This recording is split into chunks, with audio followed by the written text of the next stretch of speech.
Are you ready for a show? Oregon State Gymnastics, led by Olympic gold medalist Jade Carey. They've proven they're one of the best teams in the nation, ranked number 10. They think they're even better. Tonight they host a tri-meet. Alaska Anchorage and UC Davis are here at historic Gill Coliseum in Corvallis. And hi everybody, along with Janae Honest, I'm Rich Burke. Welcome to our coverage here on Pac-12 Insider and on Women's Sports Network. Week 6 of the season, and the Beavers are progressing nicely. Absolutely. And Oregon State has not only been keeping it up, but they've been stepping it up. They have the depth that they need, and now they've been throwing in upgrades. Still being intentional, focusing on those details and honing in on those landings. Yes, and a couple of weeks ago in their last meet at Auburn, what a great job they did on being 49.3 plus is their average this year, 4th in the country. Yes, the Beavers have been extremely zoned in and ended up going lights out on the balance beam.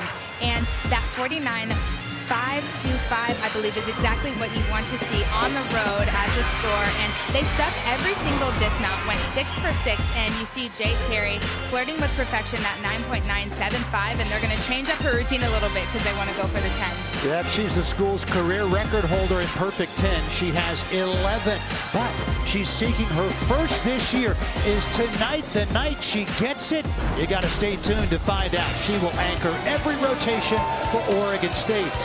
When we come back, the Beavers will be on vault, a tri-meet. Oregon State, UC Davis, Alaska Anchorage. Back in a moment.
Oh, they love their Beavs here in Corvallis.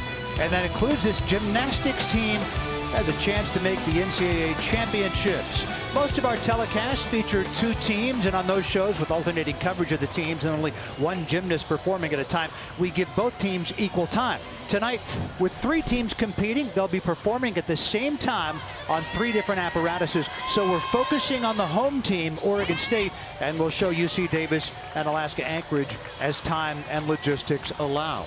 Oregon State will be in Olympic order, vault, bars, beam, and floor. And they will start things on vault.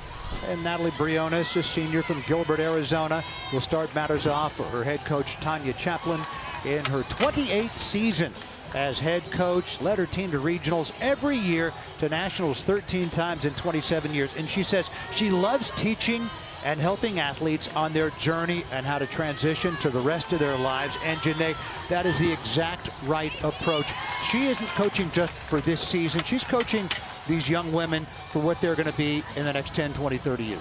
Right, because we don't have, or gymnasts usually don't have, you know, a pro career after, right? So it's, we go to school when you really want to study what you want to be when you grow up, right? Or, you know, what career you want to pursue. And so I think that's what they are, is not just gymnastics coaches, but life coaches. Marie-Sophie Bagash is the head coach of Alaska Anchorage. That's actually the assistant. That is assistant coach Kendra McFeeters. And McFeeters in her 4th season as an assistant coach there. And she was a gymnast at Alaska Anchorage in 2018.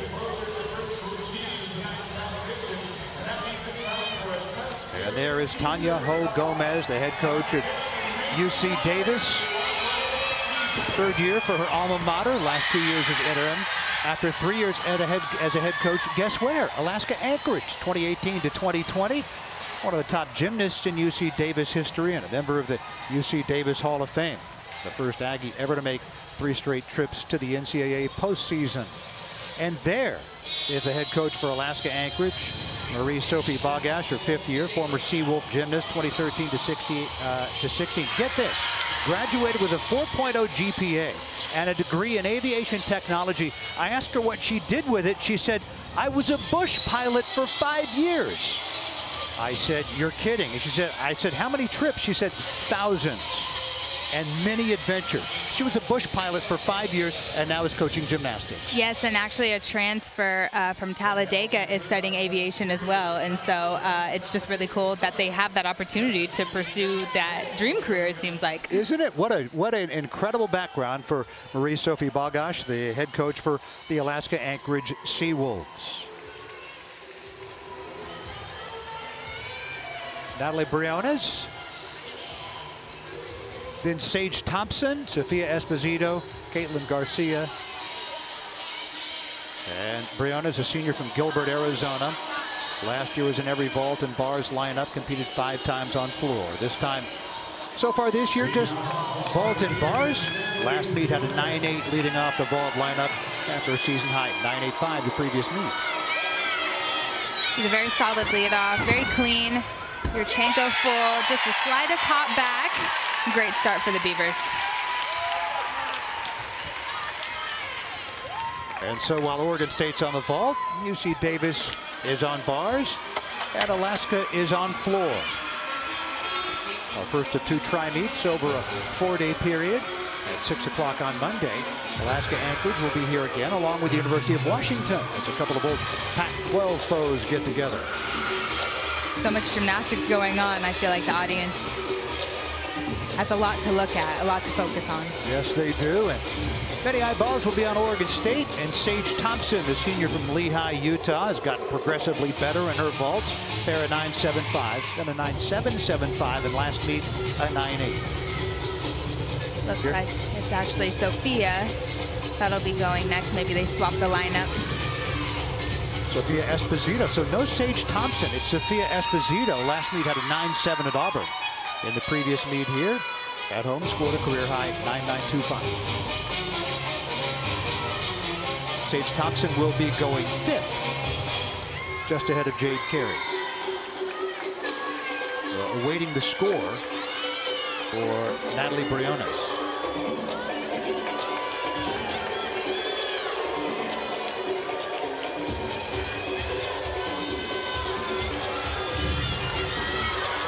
Another Yurchenko full. She gets a lot of power and distance on this ball.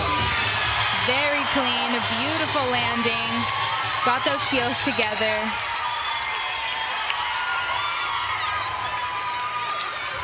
That's absolutely going to be a great score.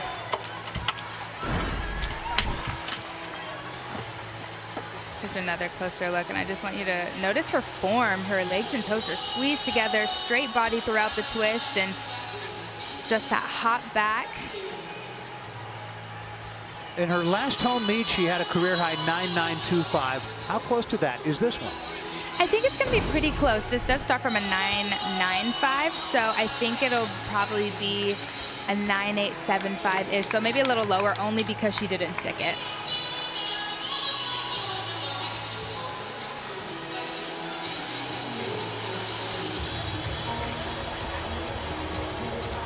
All right, right, so we're awaiting the score for Sofia Esposito while Caitlin Garcia gets set to go with her vault.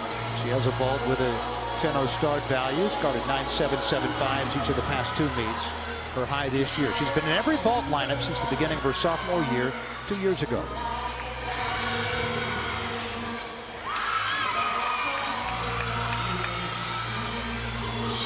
.9825 for Esposito, so that's a 10th off of her career high that she had in the last home meet. Yeah, it's really her landing that they deduct from, but she does have that 10.0 start value. Very dynamic and much better on the landing, just that step to the side, so that's going to be definitely better than that 9.775 you mentioned earlier. High fives all the way around for Caitlin Garcia. Scored 3rd in the Oregon State vault rotation.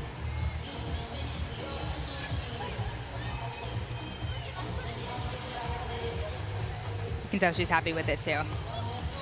Again, 9.775s. Her high this year, each of the past 2 meets. Career high, 9.85 5 times. The reason for the 10.0 start value, that blind landing. Here's another look. She does a Yurchenko 1.5. Great form. And much Michael better Chaplin control. in the background. Yeah. Definitely much better control on that landing. So we'll see what the judges give her with that. Meanwhile, Carly Chavez awaits her turn, the senior from Clovis, California. She too has a vault with a 10.0 start value. Last meet at Auburn, she carded the career high 9.9. Just her 5th competitive vault since being in every lineup as a freshman 3 years ago. 9.775 for Garcia. That matches what she'd done the previous 2 meets. Are you surprised it wasn't higher? A little bit. I thought it would maybe at least go 9.8 because it was just a step forward, but. All right, now Chavez. Yurchenko tuck 1.5. She was a little under-rotated, so she had to take that step back, so that's going to be a more substantial deduction. She just needs to get a little more block off the horse to get more amplitude and more rotation. Right here, she was a little munched on the table, so she wasn't able to get a good push off to complete that 1.5 to where she's standing straight up, so she had to take that step back. Chavez won't be happy with that after having a career high 9.9 2 weeks ago in the Beavers' last meet at Auburn. With 1 appearance on vault each of the last 2 years after being in every vault lineup 3 years ago as a freshman. And now Sage Thompson, who was expected to go 2nd in the lineup, but she has been sent to 5th in this lineup, just ahead of Jade Carey, senior from Lehigh, Utah, and again got progressively better. Pair of 9.75 and 9.775, and last meet at 9.8. Deep breath going through her MC, her mental choreography. How much is visualization a key to what they do, Janae? Oh, very key. Gymnastics is definitely 90% mental. You definitely need to have all your mental cues in order. And I believe maybe we'll see, speaking with the coaches earlier this week, Sage is one of those vaults that they want to upgrade in that, and she was the athlete that was the closest, so maybe that was the change in the lineup order and maybe why she's going 5th, but we'll see. So she's been doing a Yurchenko full, and she's capable of doing a 1.5.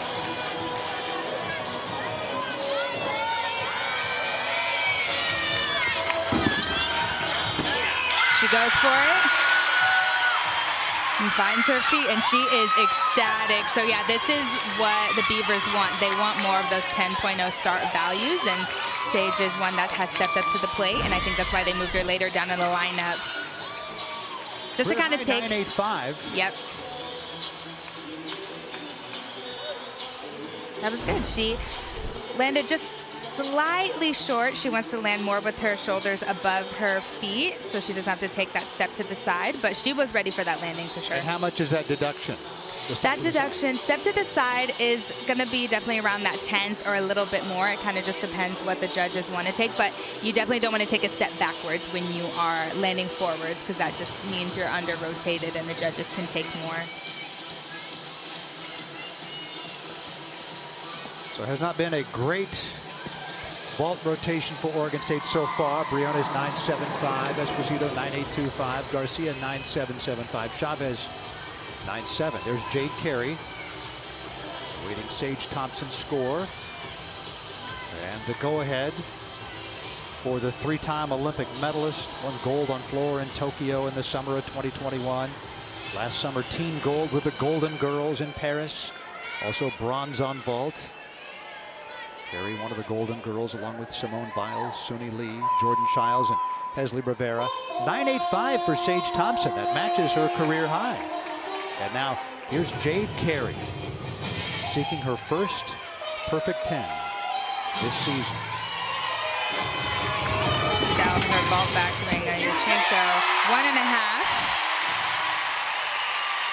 That was a good landing. I believe one of her feet did move to bring her heels together. Just 2 perfect 10s on vault in her Oregon State career. Just very dynamic. Yeah, she did have to take that hop forward, but notice that she lands really straight up and down. She just gets so much amplitude, perfect rotation, opens up, ready for the landing. Her height is incredible, Jeanette. It is. She's really had to kind of control it a bit because she's not doing her Yurchenko double anymore. And so it's really just finding that landing, and I think she's getting better and better at it for sure. Now that's her father, assistant coach Brian Carey. You saw there. And now Olivia Buckner will go as an exhibition here, as Carey was the last competitive gymnast in the vault rotation. And Jade's been given a 9.9 on vault. Got a 9.85 last time out at Auburn. Her low this year after a pair of 9.9s, and she scores 9.9 here. Now Olivia Buckner in week 2 against BYU had her only competitive vault this year, going with a 10.0 start value, posting a 9.7. Has worked hard in the landing and finding the stick. 1.5. She did fight to stay on her feet, and she was really kind of struggling to find that landing in warm-ups, and I believe that's why she was in an exhibition spot, just again to get those competition reps under your belt with taking away the pressure of your score counting. If she sits on this, it's a full it's a half a point. Yeah, right? yeah, half a point. So 5/10. But that stumble back just might be the same amount. It could be up to 4 or 5, depending on how many steps back they take. But yeah, it's really just her figuring out. And I think really she just needs to get better block off the table to get that rotation and amplitude she needs to land that vault. So Oregon State's vault rotation is done. We have more work to do for UC Davis on bars and Alaska on floor.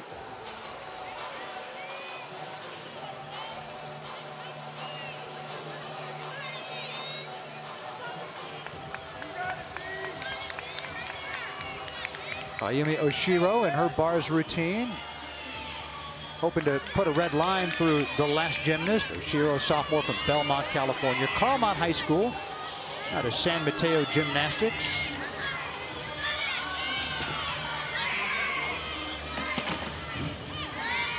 And we apologize. This is UC Davis's Isabella Fitzgerald, a fifth-year senior from Woodland Hills, California. She did have to break that connection from her major release to that transition down to the low bar, so that will be a significant deduction, not as much as a fall. Going to finish up with a double layout, small hop on the landing. UC Davis 51st in the country on uneven bars, averaging a 48.32. Their high this year, 48.625. A little bit of form on that dismount. But I think that's a routine to pick back up from the fall that they just had. Isabella Fitzgerald of UC Davis, fifth-year senior.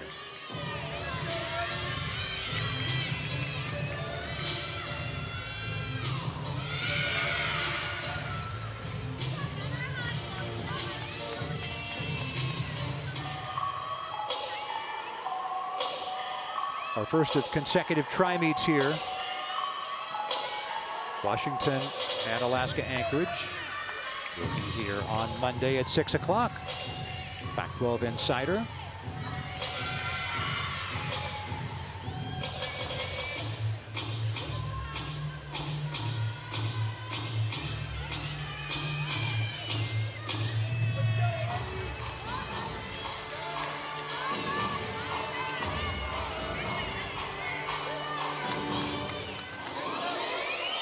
We have Moneymaker, a junior from Sacramento, getting ready for her bars routine out of Delaware High School. Dream Extreme Gymnastics. Her mom, Judy, graduated from UC Davis in 2000. And she's related to former UCLA gymnast Heidi Moneymaker.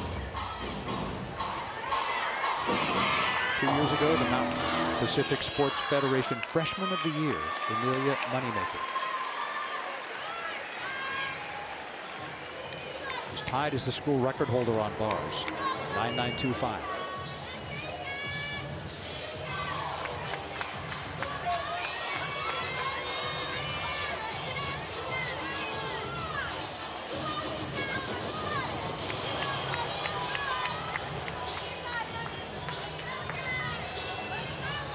The score for Isabella Fitzgerald, and now it's in 8.925. Now their best, Amelia Moneymaker.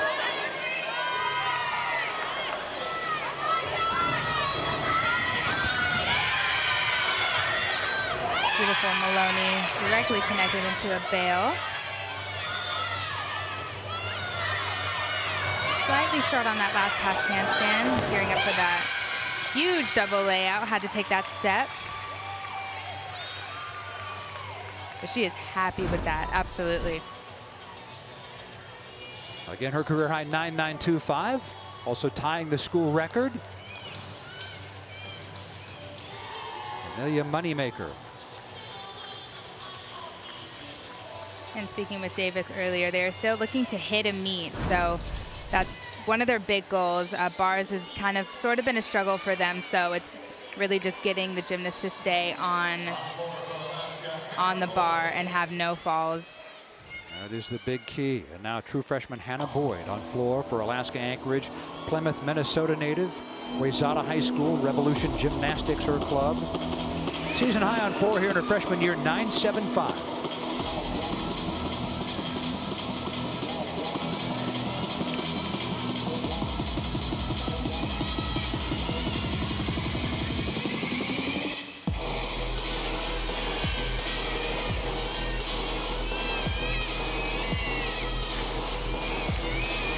Run through due to double tuck.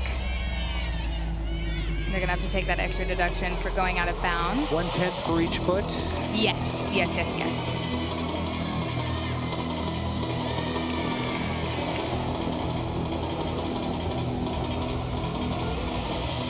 Hannah Boyd competed to level 10 for 3 years prior to coming to Alaska Anchorage. In the all-around last meet, a 37.775, first career all-around win.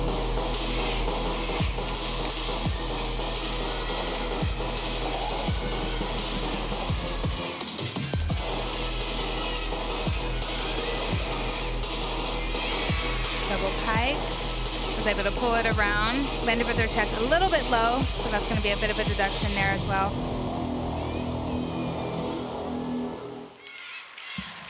All right, crowd enjoying the work of Hannah Boyd of the Alaska Anchorage Seawolves. Have a look at her last pass. This is a double pike. A little bit of form. You can see her feet were flexed and she landed with her chest quite a bit down, so the judges are going to take a little bit on that as well. But landings is something, when I was speaking with the coaches earlier this week, is that they're focusing on is getting chest up on landings. So she's going to continue to work on that throughout the season. Yeah, ultra important. And there are their rankings in the 60s across the board. Alaska Anchorage has had a gymnastics team going back to the 1980s. Their last NCAA regional qualifier was Sophia Hyderali, who qualified for the Corvallis Regional in this building in 2019. They have faced UC Davis 53 times. UC Davis holds a 50-3 series lead. Alaska's last win came in 2019. You know, that's what they're gunning for. Yeah, there are the UC Davis bars scores. And you can put that red line through Isabella Fitzgerald. They have to count the fall of Jaden Wakita. So a 48 even on bars for UC Davis. And they will be heading next to the balance beam. Tanya Hogue Gomez with Tanya Chaplin in the background. Gomez, the head coach for UC Davis, and Chaplin, of course, legendary head coach here at Oregon State.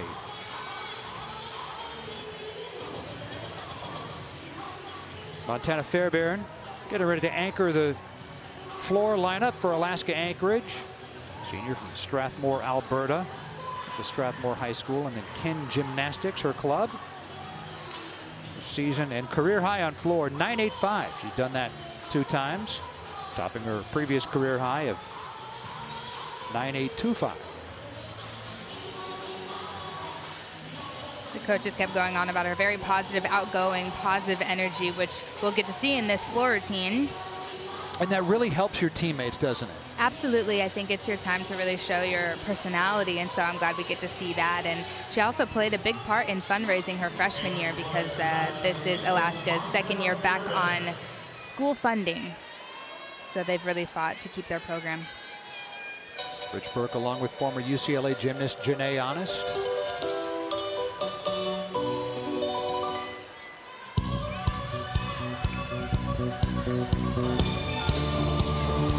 Fairbairn's first tumbling pass. Well done. All Mountain Pacific second team on floor last year and won gold on floor at the Canada Winter Games in 2019. The first gymnast from Alberta to do that in 12 years.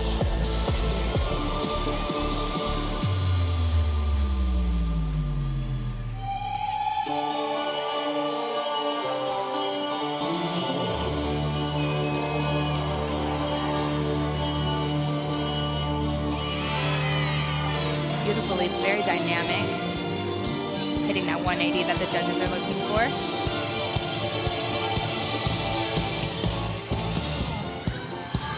Little worm action. Love it. The crowd loved it.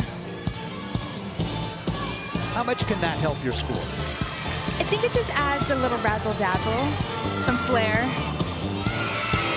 Definitely will make the judges smile, but nothing points-wise for sure. How many required elements are there on floor? Ooh, I would say, I don't know the exact amount, but you definitely need a specific. You can either do 2 or 3 tumbling passes. You need leaps and jumps, but you don't need a turn for sure.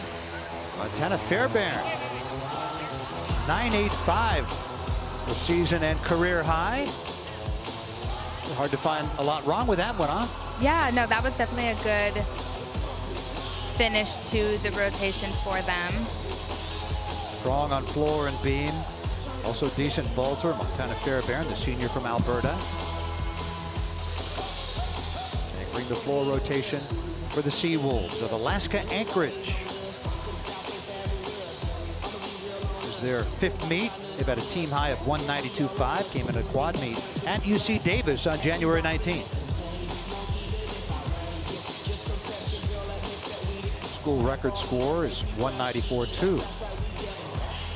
Another good crowd here at Gill Coliseum. They usually pack them in for gymnastics, and why not? Olympic gold medalist Jade Carey's capable of throwing up a 10 at any moment. She's got a 9.9 on vault, and she'll be anchoring the other 3 rotations. Oregon State getting set for their bars rotation.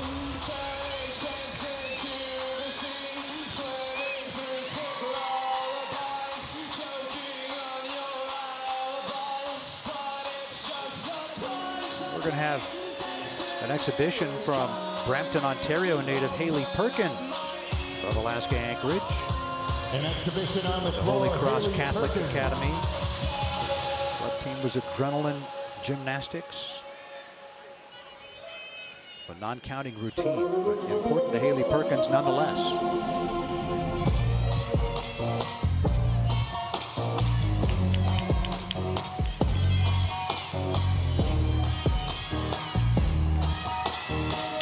Double pike to open up. Had to step out of bounds. That'll be an extra 10th. I noticed lots of good air, though. Yes, yes, she definitely got the amplitude. She was in the competitive lineup 7 times on floor last year. Combination pass. 1.5 to front pike. A little bit of form on that.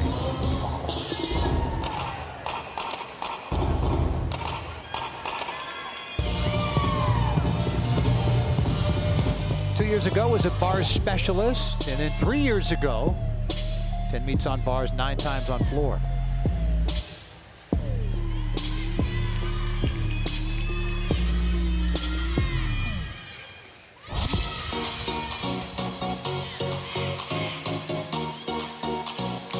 Haley Perkins of Alaska Anchorage.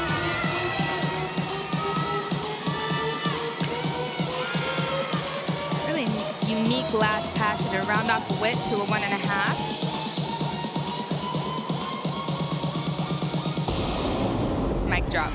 Haley Perkins. Haley Perkins, her exhibition routine for the Seawolves. Now, Janae, you spent time as both a multi-apparatus gymnast and as a specialist. I believe your last year you were a specialist. Yes. How was that different? It was different because you kind of, it definitely saves your body, but you kind of, once you know your role on the team, that's, you know, what you really want to lean into. And being a specialist doesn't mean that you have any less contribution to the team. And I think specialists are very special because you can really shine on the event that you are best at. Right. We'll see a bar specialist for Oregon State coming up, Taylor DeVries. Her 1 rotation is in the books. Oregon State with a 49.1 on vault. Alaska Anchorage with a 48.275 on floor.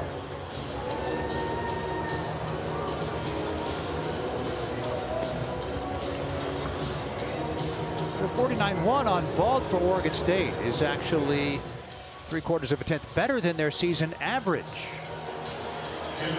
No question Oregon State is going to win this meet. The competition for Oregon State is against themselves, against their previous scores this year, and trying to better everything. And again, that vault rotation was 3/4 of a tenth better than their average, and 0.175 off their high, which they had in week 4. Jade Carey with a 9.9 on vault. You know she's gunning for the perfect 10, Janae, but a 9.9 here. Decent start for her and for the Bees.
And there are the scores from the first rotation. Oregon State 49-1, so I think they'll be fairly happy with that. Not as happy as they could be. Again, it's 3/4 of a tenth above their average this year, but 0.175 below their high. And there are the top 10 in the nation in terms of average score. We'll get to national qualifying scores coming up later in February. But right now, based on average score, Oklahoma and then Florida. Florida going to be dropping, though, because they lost at Arkansas. 15th ranked Arkansas beat them 197-175. Florida 196-625. They had to count a fall on beam. Selena Harris actually fell on beam, and they had to count one there. So a 196-625 for the Gators. And Oklahoma, top-ranked team in the land, they knocked off Kentucky by 0.6 points. So 1 against 8, and a half-a-point victory is like leading by a touchdown. So Oklahoma over Kentucky again by 0.6.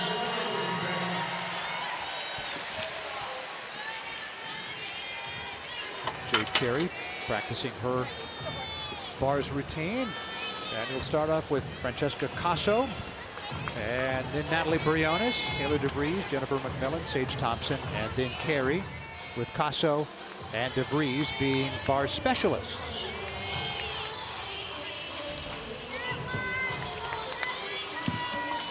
Oregon State 15th in the nation on bars. We saw earlier there were 17th on vault. They're 4th in the nation on beam. 49.319 with that high of 49.575 a couple of weeks ago at Auburn in their most recent meet. 10th on floor, 10th overall. And Janae, this team believes that they're even better than that. Absolutely, and I think that's why we're starting to see those changes in routines and upgrades in this point in the season, and this is the meet to do it. You know, they're really competing against themselves and seeing what their potential can be and looking how to raise the bar. And this was your best event here. You were Pac-12 co-champion on bars in 2016. What are you? What's the biggest thing you're trying to do in your routine on bars? Hitting those handstands. And to get full credit, you need to be within 10 degrees of vertical, right? Within 10 degrees of vertical. So you want to hit every handstand. Be fluid throughout the routine. You don't want to break any rhythm, and then sticking that dismount, and of course the form. UC Davis will be on beam, and Alaska will be on vault. Oregon State's average on bars is 49.088, and their high this year came in week 4, 49.35. Very tough lineup to crack a couple of years ago. Very young bars squad, great improvement last year, and this year a veteran team on bars. Freshmen are pushing them. And here's the junior Francesca Casso. Beat 2 bars routines this year, first competitive routines in 2 seasons.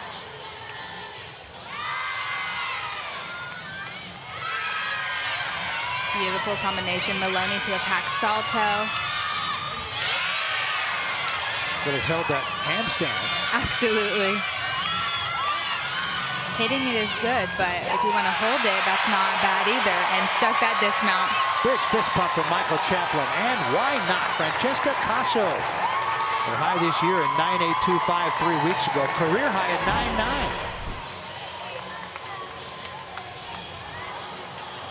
9.9. Just look at her form, her legs and toes squeezed together, really extended throughout. Beautiful toe point. Full pirouette into that double tuck, open double tuck. She doesn't grab her knees and hold on to that landing.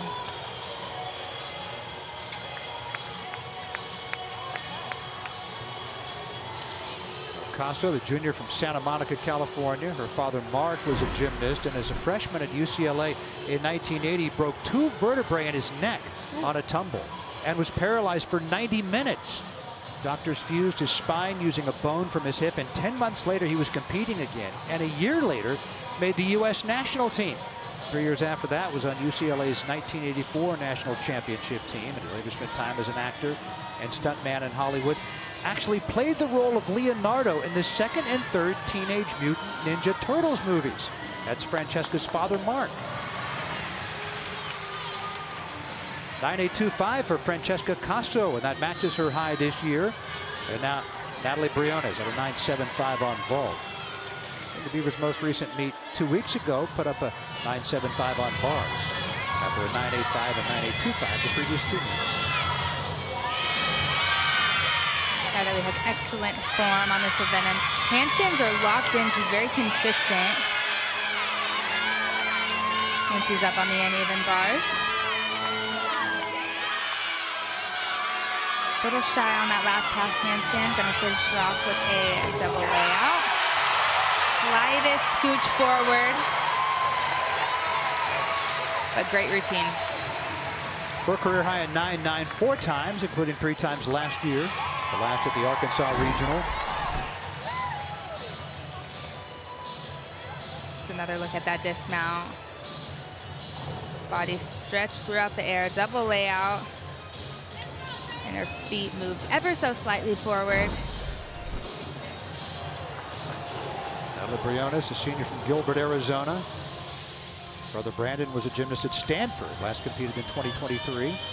Alternate for the U.S. at the Tokyo Olympics. And their younger brother Dylan also competes. Oregon State on bars, UC Davis on beam, and Alaska on vault.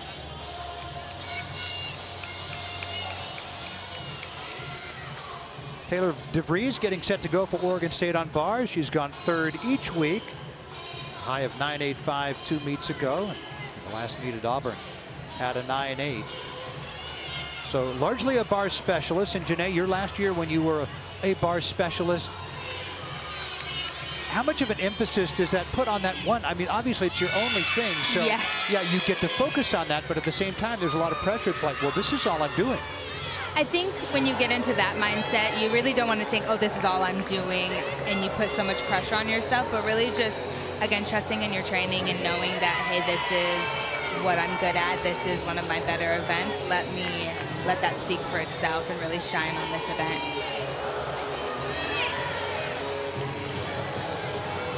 Just absolute stunning form on this event. Very strong swinger. DeVries, Roscoe, Illinois native.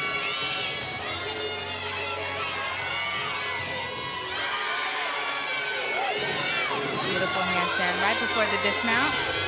Double layout. Had to take that hop back.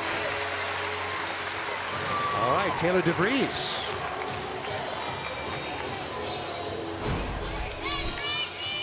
Two-time top 10 finisher on bars at JO Nationals.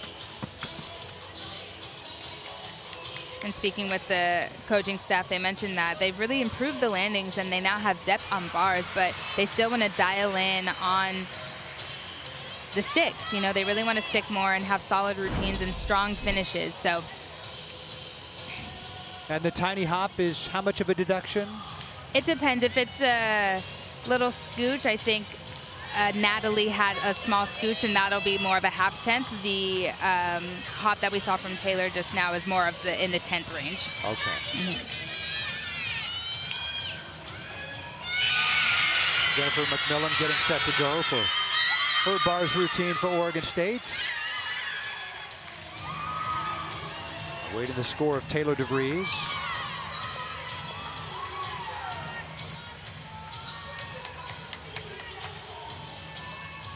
It was a 9.7 for DeVries. After that high of 9.85 a couple of meets ago. Now Jennifer McMillan had a 9.75 last time out at Auburn.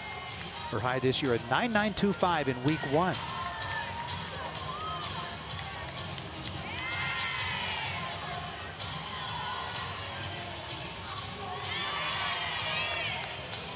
Beautiful, exquisite form throughout this routine. Gorgeous handstands.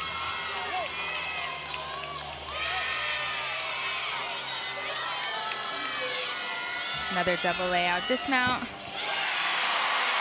Okay, Jennifer McMillan. You know, last year on bars and beam, she was a combined 25 for 25. Week 2 this year, she suffered a rare fall on bars. How difficult is it to, not that you suffered many falls, Janae, how difficult is it to put that out of your mind? It's pretty easy. I think once you put it in the past, you always want to look forward and know how you can do better rather than dwelling on the past. And I think when it comes to really being there for your team and wanting to improve. And then your teammates will help you, you know, stay in that mindset too and look forward. After the 9.775 by Briones and the 9.7 by DeVries. McMillan had a good routine. And now Sage Thompson set to go next, talking with Michael Chaplin. Oregon State coached by a pair of UCLA gymnasts. On the service, Chaplin. Michael Chaplin was on the Bruins men's 1987 national championship team. Tanya Service was in 1987 and 1989. Pac-12 Gymnast of the Year. Each time also the UCLA All-Sports Athlete of the Year. Now the husband and wife team coaches Oregon State. Still awaiting Jennifer McMillan's score, so Sage Thompson taking the opportunity to chalk up.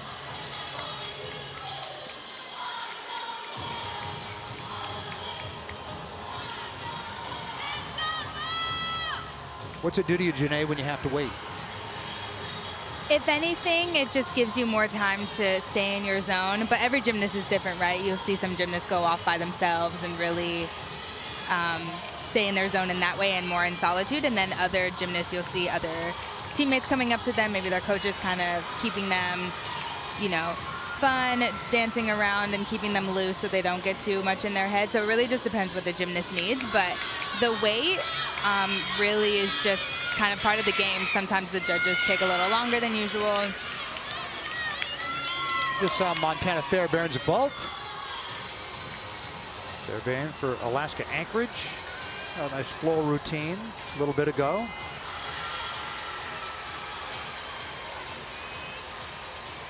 Bars judges taking their time conferring.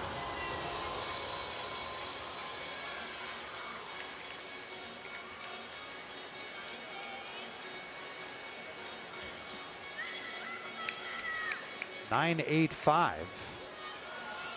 And I think I saw 9.75 from the other judge, so it looks like that'll be a 9.8. Yeah. And if there's more than a 10th difference, they have to confer. Is that correct?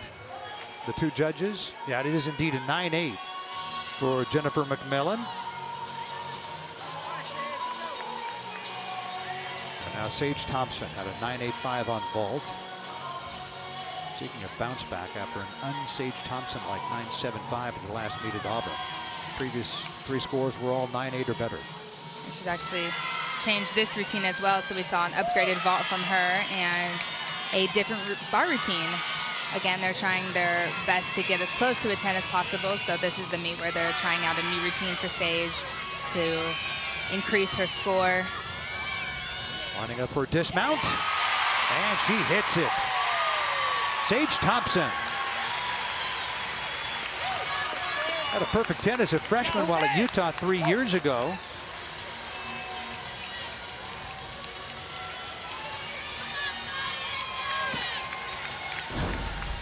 Holds up the damn stick after she sticks this. And here's another look at that great landing, double layout dismount.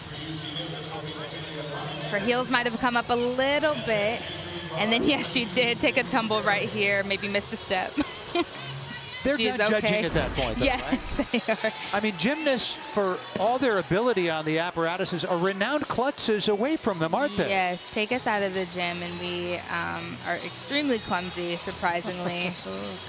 Don't ask me why. Samantha Pescic telling me that. I'm like, yeah, what? It's really strange. I don't know what it is, but it is a trend for sure. It's like a pitcher in baseball not being able to throw to a base. Right? Yeah. Yeah, okay. Sage talking with Jade Carey, giving the Olympic gold medalist some encouragement prior to her anchor routine. 9.9 for Sage Thompson. That's her season high on bars. Oregon State needed it. And now Jade Carey. I mentioned Sage's routine was a little different this time, and Jade's will also be. So they decided for this meet, they're going to take out her Bahard Wash, which is that full twisting pack salto. Again, they're trying to go for the 10. She has 2 10s on bars in her career. So she's doing a regular pack salto today. in an attempt to get close to that perfection that she's been flirting with for the past few weeks. Nailed the handstands. Now the dismount. Little hop at the end. Little hop at the end, so no 10 today, but that was a very, very clean routine. 9-9 plus, right? Yes, definitely a 9-9 plus. That hop on the dismount will be around 3/4 of a tenth to a tenth, so we'll see what the judges do with it, but beautiful form.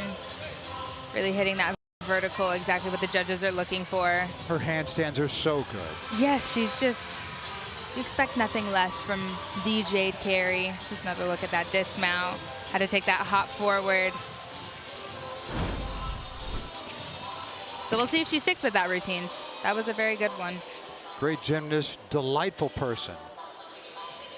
One of the all-time greats.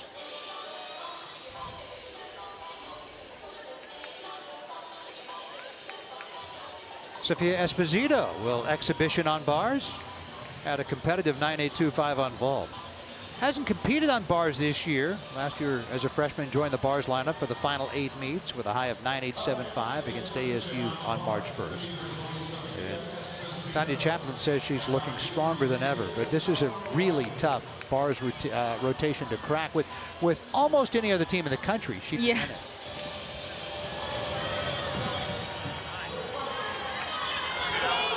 Huge release to start off. It's called a ray, a toe shoot into basically a toe shoot to kachu is the best way I can break it down.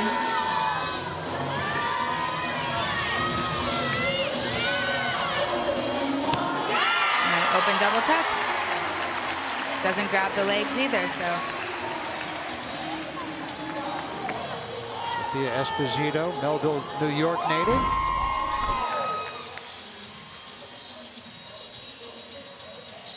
Here's another look at that major release. She's going to do toe on, take her feet off, release the bar. Lots of height on that. And then here's her dismount. She's going to do a full pirouette into an open double tuck. She kind of crosses her arms in front of her. If you're not grabbing your legs, you got to put them somewhere. But that was a really good and a really great routine. But again, speaking to the depth that they have on each event, this is exactly what it looks like. You know, you have 1 to 2 athletes that can step in at any time with the same caliber. Carly Beeman hoping to be one who steps into the competitive rotation on bars at some point. The senior from Golden, Colorado, has competed one bars routine this year, 4 weeks ago against BYU at a 9.75. As a new routine with a different release. Has competed 28 bars routines in her 4-year Oregon State career. And another gymnast who on all but just a handful of teams across the country would be in their bars lineup. Carly Beeman.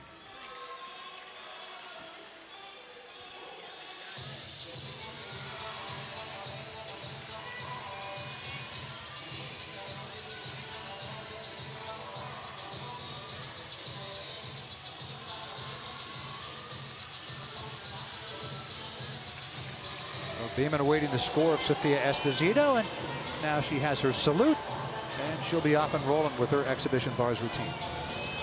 And Carly is a taller gymnast, which means she has beautiful extension on this event.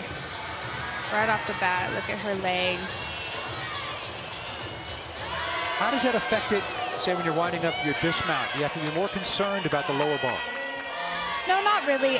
Some gymnasts have different bar settings, but it's really as long as you have good awareness of your body and where you need to tap, then that's all you need to know. Height doesn't really make a difference. That was great. Carly Beeman was a teammate of Oregon State's Lauren Lech when she was young, but the two eventually went to different clubs. Beeman, a chemistry major with a focus on advanced biochemistry. January of 2024, she was named the OSU Chemistry Department Undergraduate of the Quarter. 49.15 for Oregon State on bars. And so McMillan Thompson and Carey came through. Jade was a 9.85. So a little bit of a surprise that her score was as low as it was. We both thought that it would be 9.9 plus, but she gets a 9.85. That's her low for the season. Got a 9.9 last week. Got a 9-9 in week 1. The high this year of a 9.975, but a 9.85 there. Nonetheless, Oregon State's 49.15 is better than their average this year. And it's 0.2 off their high, which they had in week 4.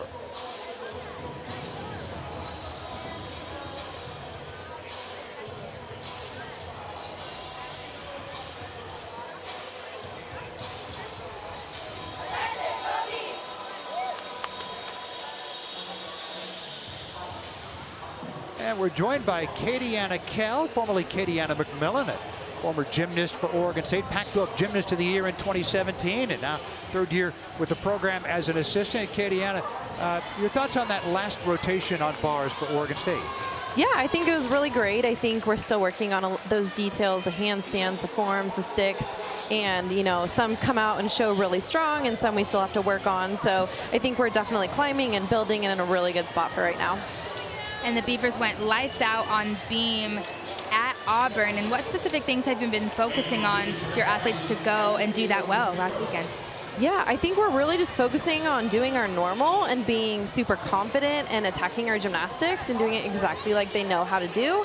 And, you know, we have some really strong returners this season that we've been missing, and having them back in lineup just provides like some comfort and some knowledge for everyone else in the lineup, so they're all really strong and solid together. Well, Katie-Anna, whenever I see you, I think of that meet 8 years ago, and you and I have talked about this. I can't believe it's been that long, but that season against Utah, the entire meet came down to your final floor routine. You needed a 9.9 to tie, a 9.925 to win. You got the 9.925, a chance to walk it off, and you came through. Back 8 years ago, do you remember, did you know the score you needed for your team to win the meet? No, I feel like I never as an athlete knew scores or knew like how to do the math in my head or anything like that. And so it's definitely something I also pass on to my athletes now, not to worry about that stuff and just be in the moment, and then you get to celebrate afterwards.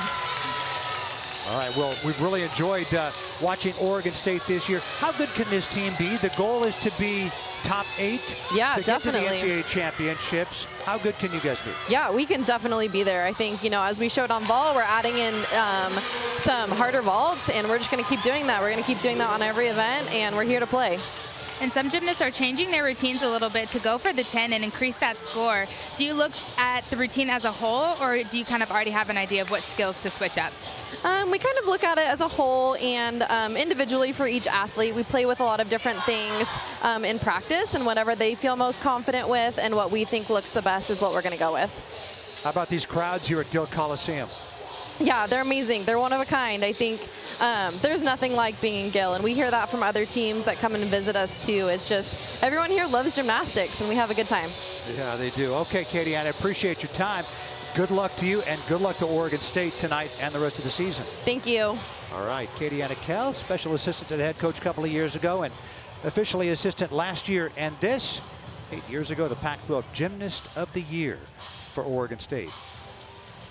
And pleasure to have her along. 2 rotations in the books for Oregon State. They had a 49.1 on vault, a 49.15 on bars. And Katie Chu, an exhibition on beam for UC Davis. UC Davis, 56 in the nation on beam, averaging 48.195. Katie Chu from Kailua, Hawaii, a freshman. So big moment for her, Janae, a chance to prove what she can do and make the competitive lineup. Absolutely, and this event is a make or break event, right? But again, this is what exhibitions are for, to really get your feet wet and to get that competition under your belt, so when you are ready to step into lineup, you're ready to go and you already have the jitters out.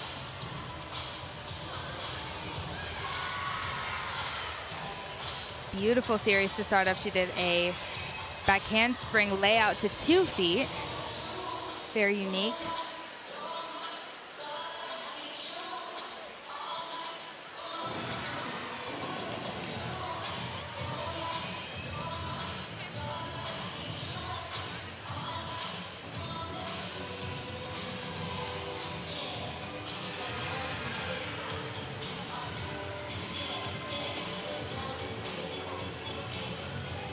And speaking with head coach Tanya earlier today. They're looking to improve confidence, performance, and the landings. Well, I would say that landing's pretty good. Yep, she did just that. For Katie Chu. Her head coach Tanya Ho Gomez should be plenty happy, as well as Katie's teammates after that exhibition routine on beam.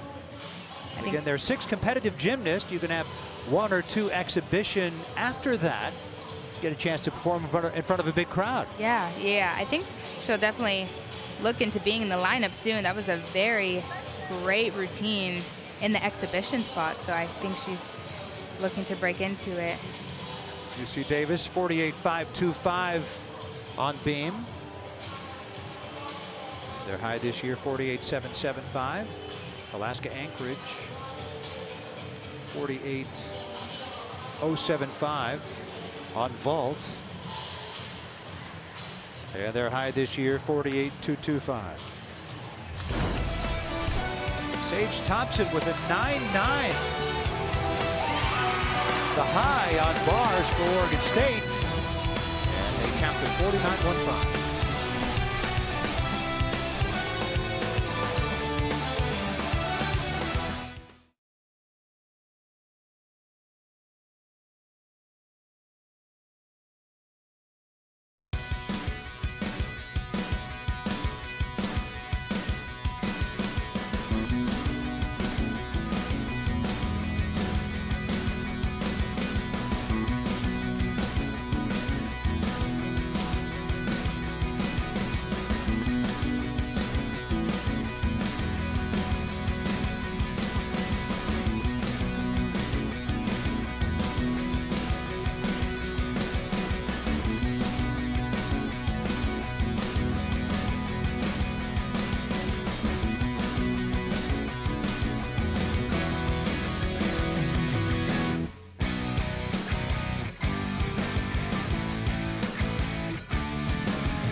.49.1, 49.15 for Oregon State. So work to do if they're going to reach 197 for the second time this year. Have to average 49.375 in their final 2 rotations, and they will head to the beam next. And of course, they feature the 2-time Olympic gold medalist, 3-time Olympic medalist Jade Carey, who leads the nation in all around 39.694 and has the high in the country this year. That was at 39.8 3 weeks ago in San Jose State. Yeah, and she's just been doing so good. So now they're really just trying to construct the perfect routine for her to reach her potential. Maybe a 40, just getting as many 10s as possible. So. Did you say a 40?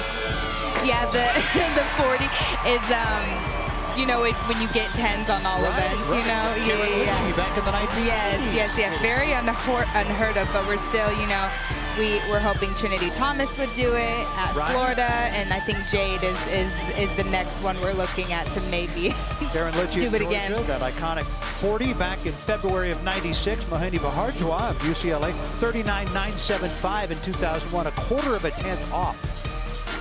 Jade Carey, her career high 39.875 in the all-around, and that average 39.694, and that is tops in the nation. And again, I talked about it earlier. As great a gymnast she is just an even better person. That sounds cliche, but she's so grounded, and her parents, Dad Brian, Mom Danielle, just insisted that she be that way. And I've told the story before, but they have a completely different relationship, father and daughter, outside the gym. It's like when he wants to talk gymnastics with Jade, Brian, he's an assistant at Oregon State, he schedules an appointment with her at the gym. Now, if she wants to talk, if she wants to vent when they're outside the gym, he'll listen. Yeah. But if he wants to say anything, and there he is, he will schedule that appointment with her at the gym. And I think that's important to really draw the line between, you know, home and gym, really finding that balance, because if you, especially when your parents are coaching you, it's easy for it to be gymnastics all the time, 24/7, and that can lead to burnout. And I think that's really amazing. I love that story, actually. Scheduling an appointment is kind of crazy to think about when it's your dad, you know? So that's really, really cool. And I think that's important. And I think that's an important lesson for, you know, parents out there to really, you know, when your athlete's ready. Is key, isn't it? The event, even if you're not coaching, that ride home, don't talk about how. Yeah, unless they're ready to vent, but, you know, really just keeping the home let the home be a safe space, and then, you know, what happens in the gym happens in the gym. So just so they can have a mental break from it, because gymnastics is a lot. It's a very taxing sport on the body and on the mind. And they had a remarkable moment in Tokyo in the Olympic Games in 2021 when fans weren't allowed, parents weren't allowed to be there, but as her coach, he could be there and shared that moment with her when she won Olympic gold on floor. Right, and that's just very special. And I think when you have that, I would say it's pretty rare to have that, you know, parent-athlete relationship. So to be able to share that in the time where, you know, you aren't able to really have loved ones watch you is definitely something that they have, that they keep close to their heart. And in this day and age of NIL, she has had the opportunity to go elsewhere, but she has stayed loyal to Oregon State. She first announced her commitment here, verbal, way back more than a decade ago. There she is. What a moment for her and the Golden Girls in Paris last summer. And, I'm sure they're being inspired by what they're watching today, by Jade and by all the gymnasts.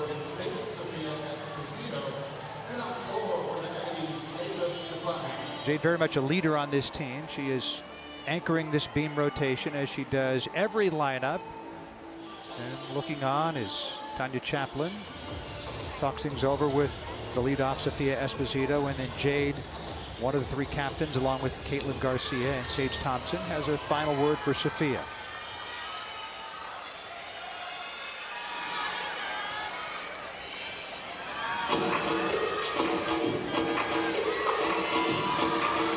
Last time out at Auburn, she was 9.9875.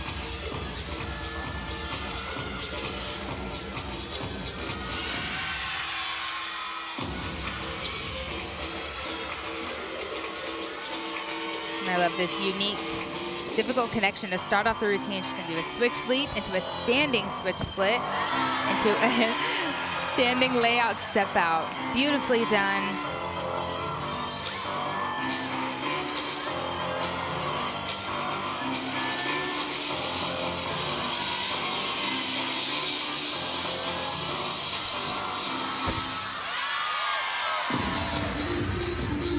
Sophia still have the same round off double twist dismount? I believe she does, yes. far to my knowledge, she is not one of the athletes that they're switching up the routine. So we will see this round off double pull right now. And nails that landing. Well done, Sophia Esposito. Last year's Pac-12 Freshman of the Year. She just does a really great job leading off this beam lineup. You know, you really want a gymnast that's very solid, very confident, very steady, and she is that gymnast to lead the Beavers and really get the momentum going. Yeah, that combination right there is my absolute favorite. Such an elegant gymnast.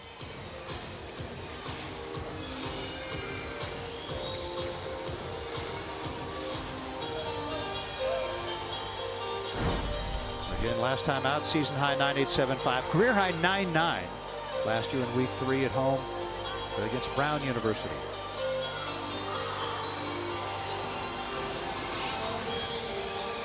We'll await the score of Sophia Esposito. And meanwhile, while Oregon State is on beam, UC Davis on floor, and Alaska on uneven bars.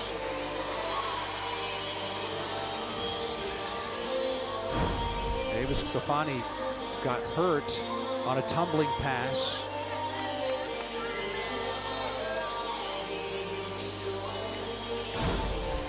Fighting through it. We certainly hope that Ava is okay. A senior from Novato, California. Yeah, she landed pretty short on that tumbling pass.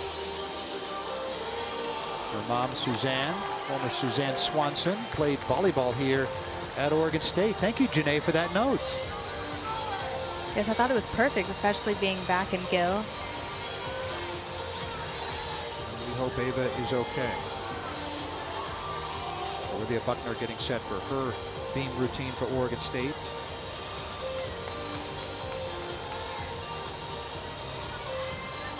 There's a 9.875 for Sophia Esposito. That matches her score from last time out at Auburn, and a quarter of a tenth off her career high. And now Buckner, who's improved every week. 9.75, 9.8, 9.85, and then last meet at Auburn, a career high tying 9.9. Can Olivia get even better? Sophomore from Riverton, Utah.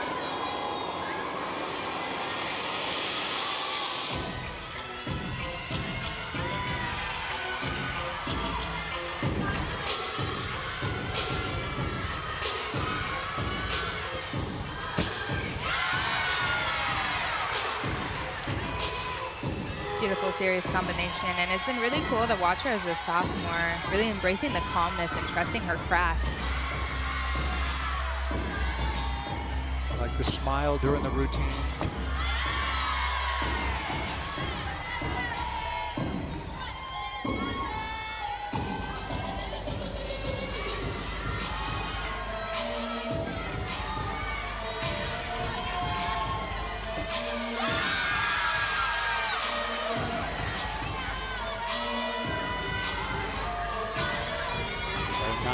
Twice in her career.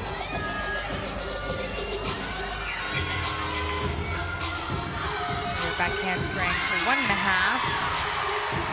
Slight hop forward, maybe even a scooch forward on that dismount. But another great routine for the Beavers. So after Esposito started off with a 9.875, Olivia Buckner, solid routine.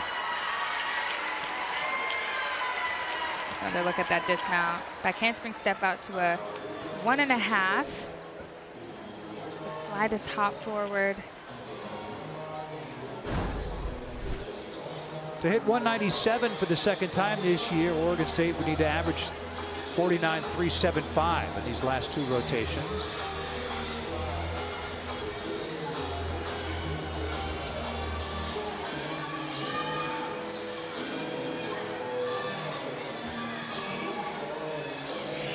Chaplin talking with the senior Lauren Lech. Lauren has a heart condition, the same as Olympic swimming legend Katie Ledecky. Those articles have come out. Isaac Streeter had an article. Nation Fisher had an article. There was a story of Lauren Lech, born with a hole in her heart, had surgery to fix it at age 4 and again at age 5. And While rehabbing an injury last season, she began experiencing cardiac symptoms. 6 months later, diagnosed with postural orthostatic tachycardia syndrome, commonly known as POTS.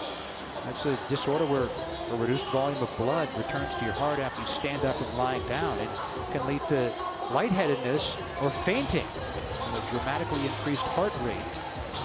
Again, working with the Oregon State trainers to see if she was capable of basic skills and dancing. Was able to recover and do a little more each day. It's been arduous, slow, difficult road back, and she wasn't sure she was going to be able to continue, but here she is now, a beam specialist for Oregon State, Lauren Lech. 9.825 in week 1, followed by a 9.85 and a pair of 9.9s, just a quarter of a tenth off her career high. And speaking with Tanya, she'll have good and bad days, but they're just glad to have her back at any capacity. You know, she went from not being able to stand and walk to being able to compete again. So it's been an emotional time for her coming back and competing in Gill when there was a time where it didn't seem like that would be a possibility.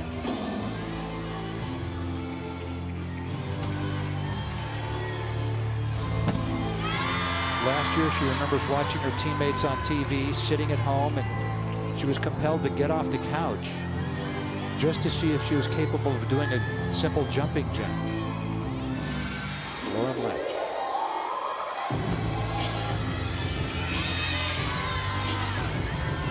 How much of a deduction was the wobble?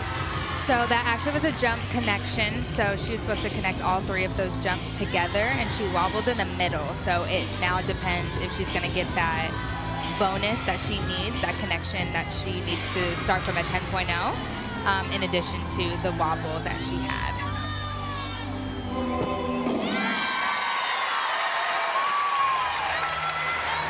So that doesn't figure to match the pair of 9.9s she had her last 2 times out. Quarter of a tenth off her career high of 9.925.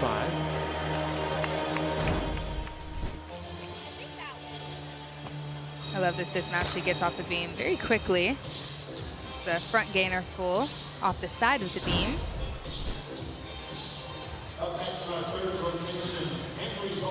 And again, they are thrilled to have Lauren Lech back in the beam lineup.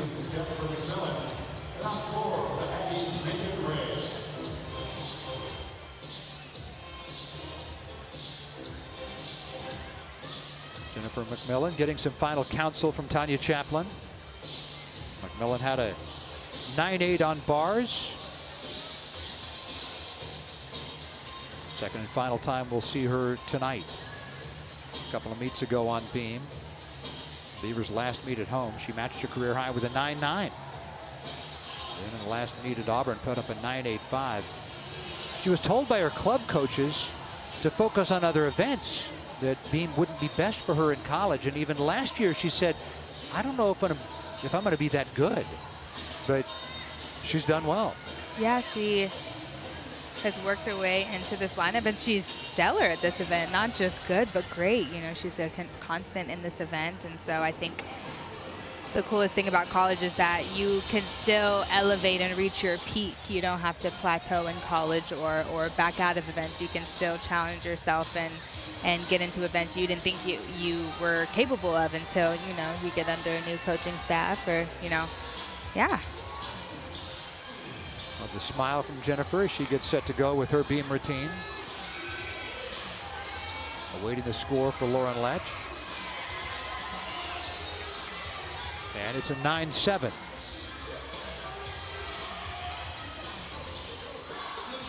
9.7 for Lech. They will definitely want to put a red line through that. When 6 gymnasts go in each rotation, you count your 5 best scores. So they want Olivia Buckner's to be the lowest they count by a large margin. Pressure on McMillan, Gonzalez, and Carey.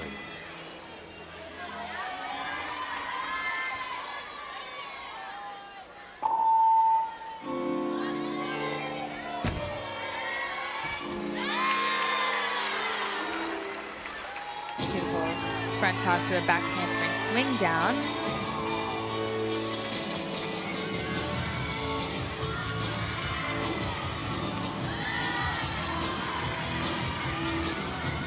struggled with that swing down in meet 1 this year, but has done better since.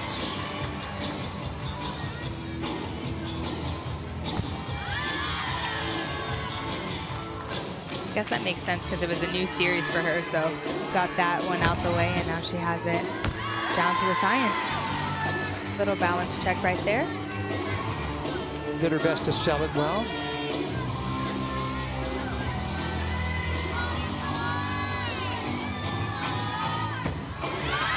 Dismount for Jennifer McMillan. Yeah, getting her back layout. And she makes sure to hold that landing position. You'll see gymnasts do that more often. They'll hold it for 3 seconds before they go and salute the judges. Swing down there. 9.85 at Auburn last meet. How does this one compare?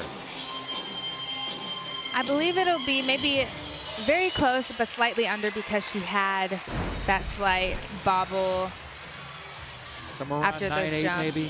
Yeah.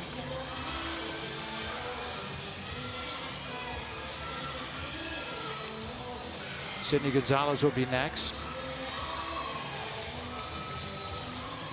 UC Davis on floor, Alaska on bars.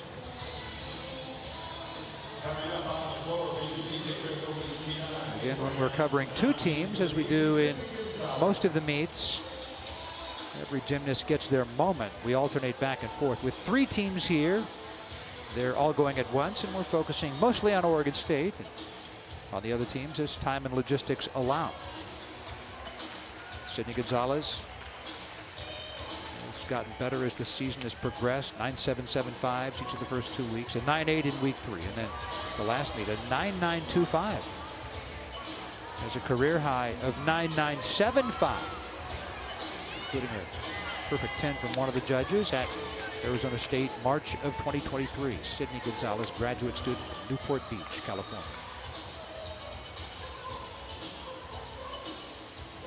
It was a 9.85 for McMillan, so she matched her output from her last meet at Auburn.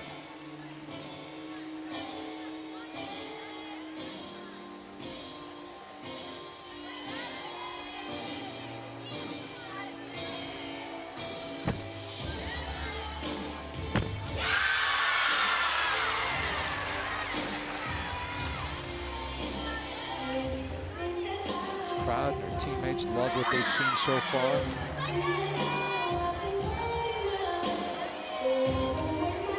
People packed up toward the rafters. You have to put that out of your mind, Janae? No, I think it's really just you in the event. You're not really thinking about the crowd. If anything, it gives you more energy, but unless you're, you know, a freshman getting used to competing in front of a crowd like this with all eyes on you. But other than that, the energy absolutely helps you.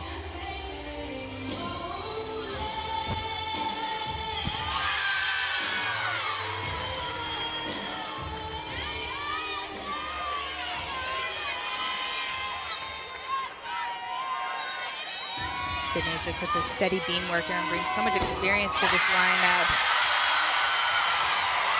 I love it, Sydney Gonzalez. The whole crowd just had a lot of energy throughout that routine, was cheering after every single skill she completed successfully with an extra loud cheer. Hard to find a lot wrong with it. Yeah. Again, her career high, 9.975.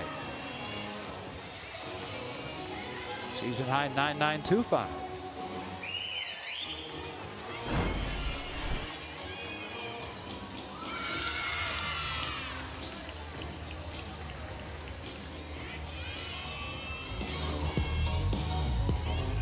And for UC Davis, Kiana Abraham, a senior from Bakersfield. And her floor routine.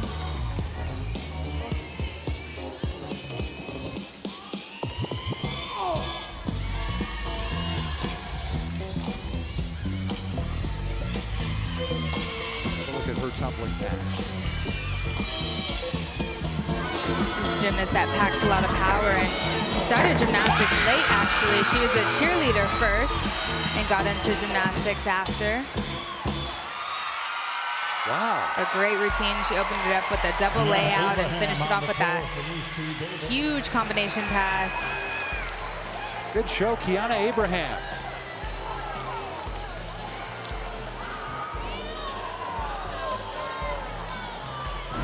Up next, anchoring beam for Oregon State, Jade Carey.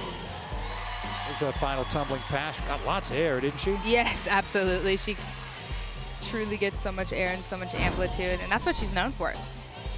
9.925 for Sydney Gonzalez. That matches her season high. And now Jade Carey. 9.9 on vault, 9.85 on bars.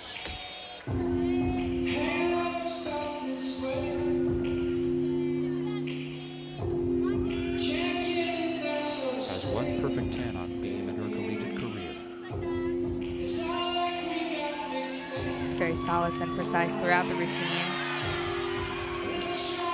As I mentioned, seems to be a theme. She's changing this routine a little bit, switching up her series.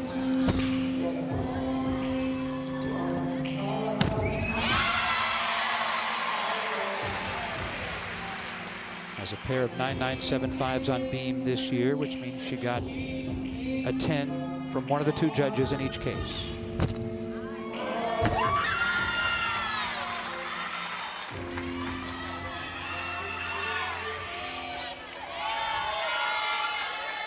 I think on beam, you really just look for effortlessness, and Jade makes this event look so easy. Oh, wow. Jade Carey, how good is that? High 10s all around. I mean, I didn't see anything. Well, if you didn't, I didn't. The connections were there. She nailed the dismount. She hit that 180 split. Hoisting up the damn stick after sticking the landing and the rest of the routine, and the crowd is calling for it.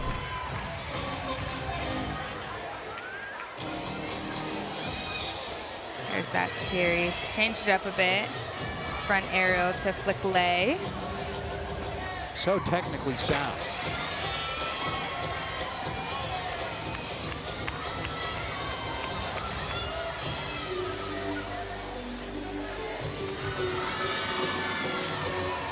Three-time Olympic medalist, two-time gold medalist Jade Carey with a great beam routine.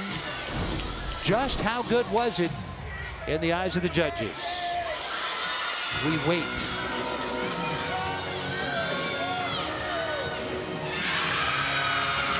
In the meantime, she talks with Mia Heather prior to Mia's exhibition routine. Jade anchoring the competitive lineup. Now she has every lineup, every rotation this year. It looks like a 9.95 and one judge. 10. Yeah, one judge gave her a 10 and another gave a 9.95. So 9.975 for Jade today. Judges rate in half a 10th increments, so a 9.975 always means a 10 from one of the two judges, and that's what happened here. It's her third 9.975 on beam this year. Great routine for Jade Carey.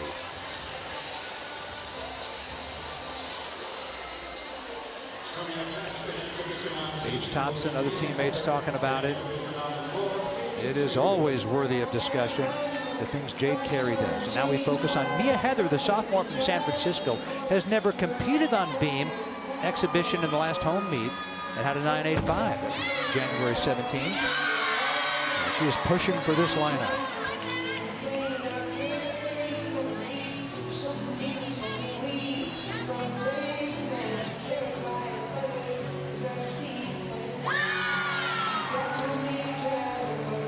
She's actually been dealing with some injuries, so this exhibition is perfect for her to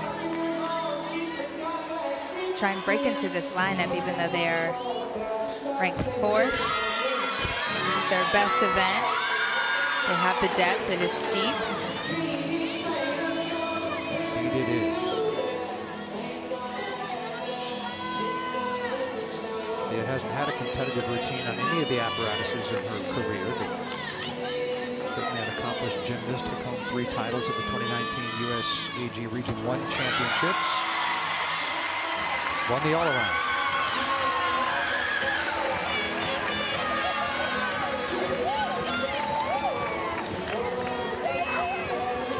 There's just something different about college gymnastics and coming here competing as a team, isn't there?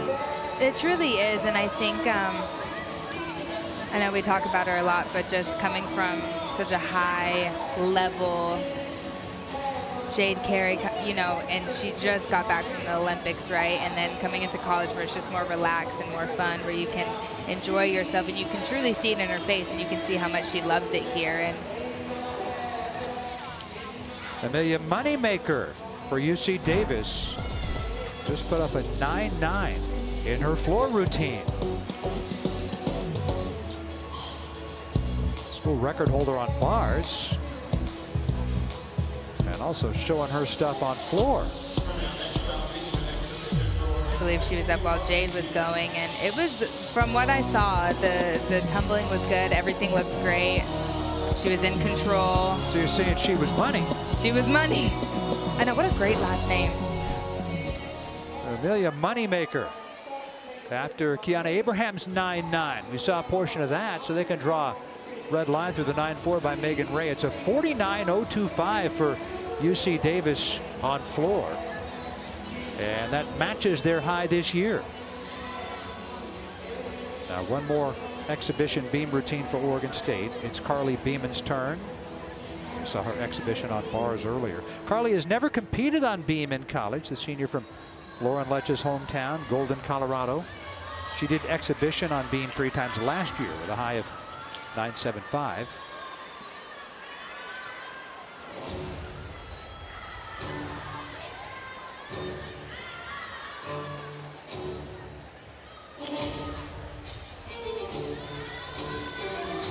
Also an exhibition floor routine for UC Davis.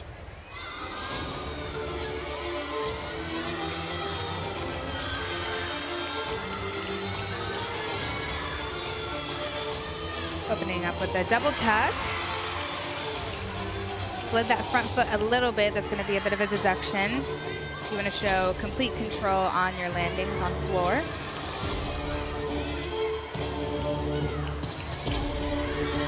Beautiful leaps.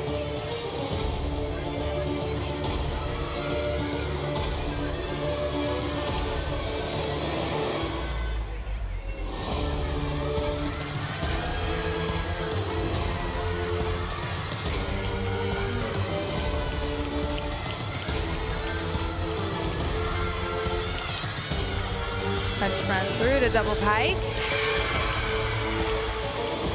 Stepped out of bounds. She stepped right in that corner, but you saw the judge raise her hand.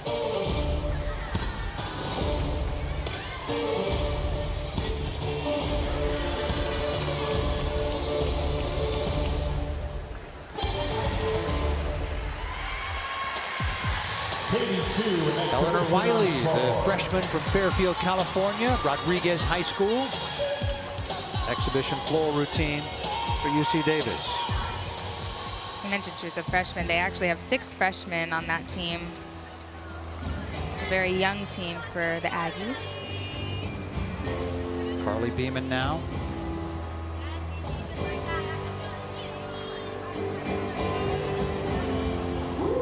Exhibitions on beam last year.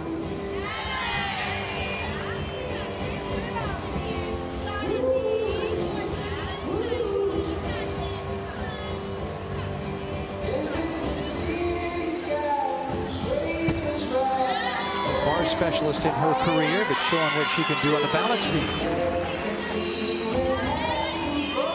Focuses are bars and beam, and speaking with the coaches, she's more soft-spoken but very articulate, incredible student. She's the top chemistry student at Oregon State right now. Did research with cancer cells at the University of Michigan and Oregon State, and is interviewed with graduate programs currently. Juggling a lot. Student athlete for sure. No kidding.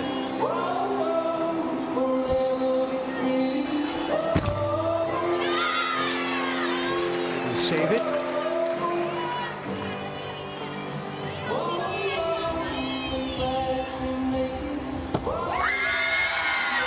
Carly Beeman. Yep.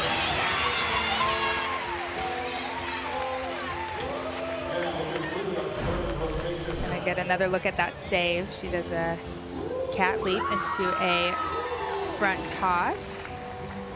was a little off center, had to drop her shoulders a bit to the side, but was able to save it. And that's when you see those toes really latching onto the side of the beam.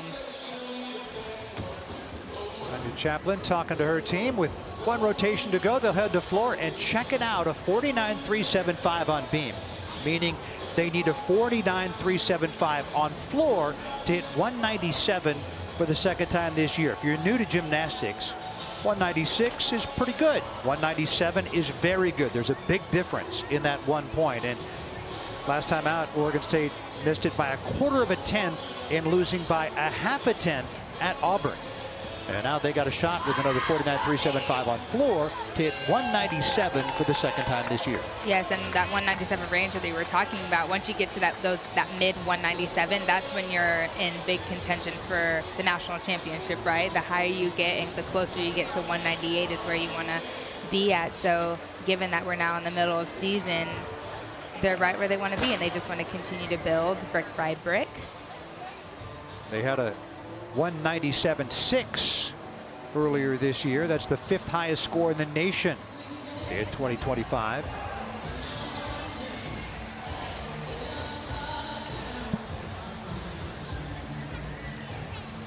We've got prior to Oregon State heading to the floor, have a little multi-team celebration here.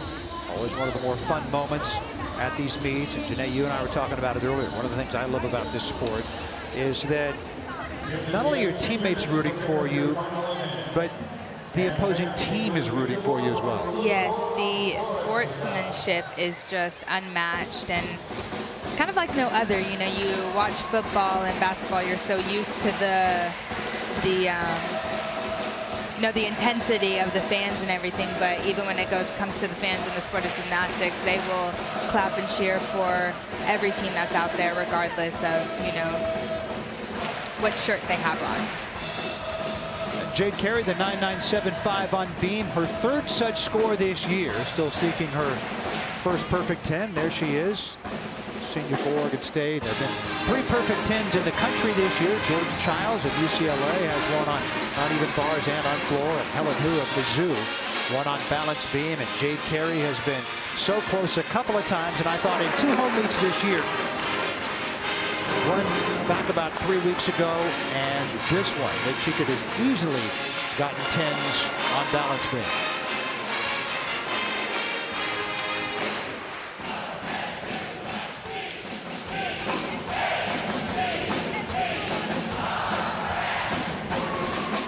State leading the crowd in this dancing to the Beaver theme song.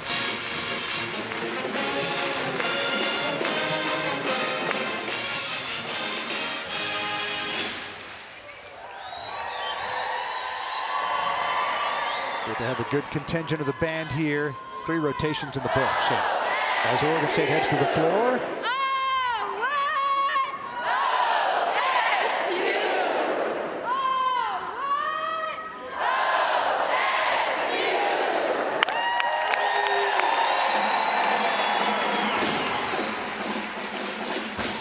One more rotation to go, and again, Oregon State needs a 49.375. They hit 197 for the second time this year. 9.975 for the great Jade Carey.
And now the show really begins. Oregon State heading to floor. Love those floor routines. They're ranked 10th in the country. And 349 pluses for Oregon State so far. So 147.625. They need a 49.375 on floor to hit 197 for the second time this year.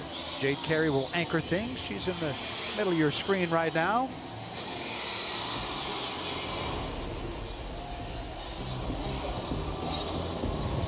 Janae, what was your mindset heading into the floor exercise? I think just amping up as much as possible. You want all the energy you can get because you need a lot of endurance. Obviously, the crowd helps, and you know, you just want to have so much fun. It's a performance, and you want your personality to show, and you just kind of want to let loose. Obviously, staying in control with the landings, but not competing so tight.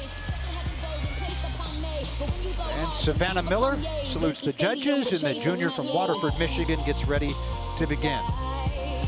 She's led off the floor lineup each week with a season high of 9.85 twice.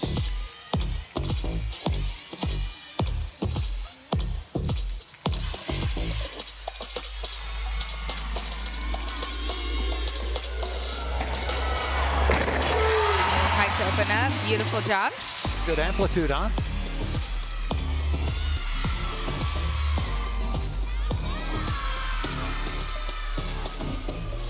Last year at different times, used 2- and 3-pass routines. There's a 3-pass routine right now.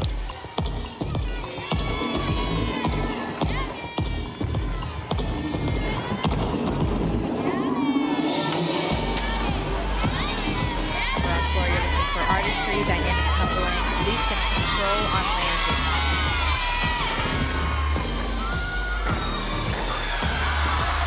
First, second one were great. You're allowed a little step forward, are you not? Yes, you were allowed to lunge and a lunge forward. As long as you look like you are in control and not under-rotated, over-rotated. Got to harness all that power. Final tumbling place. Double check. Right on the money. Career high's 9.9. She's done that 7 times, the last at last year's Pac-12 championships. This might approach that.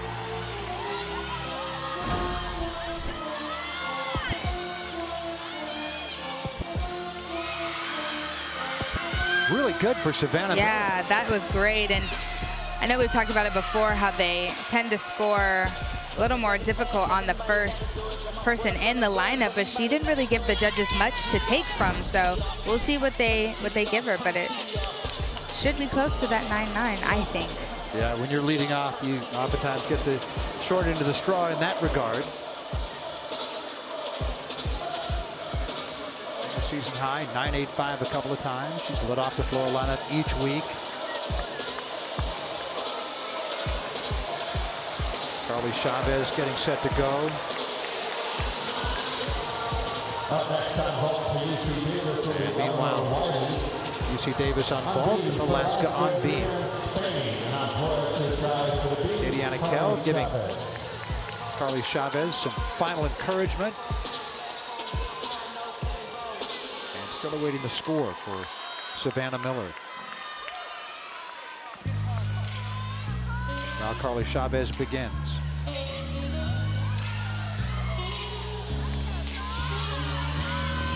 I always have to shout out, we are from the same club gym, CCGI, Central California Gymnastics Institute. Love it. She was the little itty bitty when I was the big kid at the club. Remember her? I do, yes. She was 6 years old and I was, you know, in middle school, high school at the time. So it's really cool to just see her shine as a Beaver. She absolutely loves it up here, and she's now a seasoned senior. And Do you remember all of them? I feel old. Or do you remember her because she was good? I remember all of them. Yes, yes, but she was also good. So both in the case of Carly.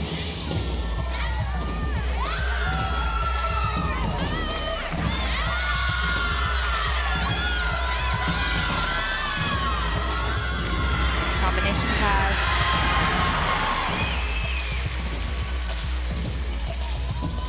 There's a 9.875 for Savannah Miller, by the way.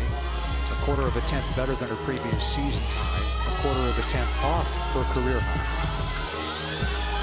Now you're watching Carly Chavez.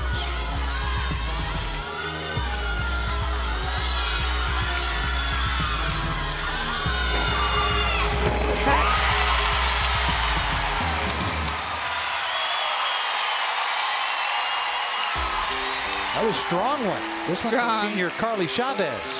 Strong indeed.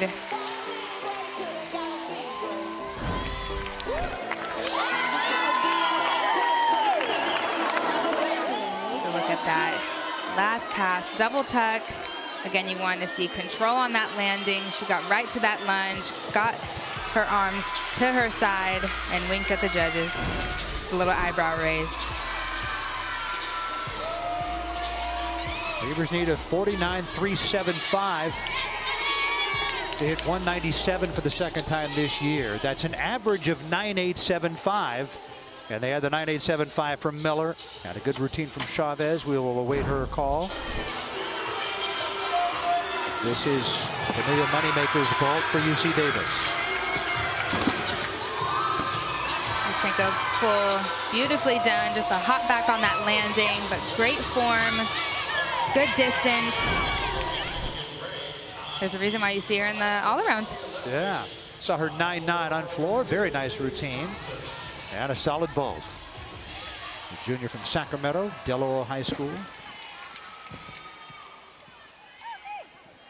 And now Sage Thompson, the former Utah Red Rock, in her second year with Oregon State. 4 scores of 9.8 or better in 4 weeks this year. Career high tying 9.9 in the last home meet 3 weeks ago.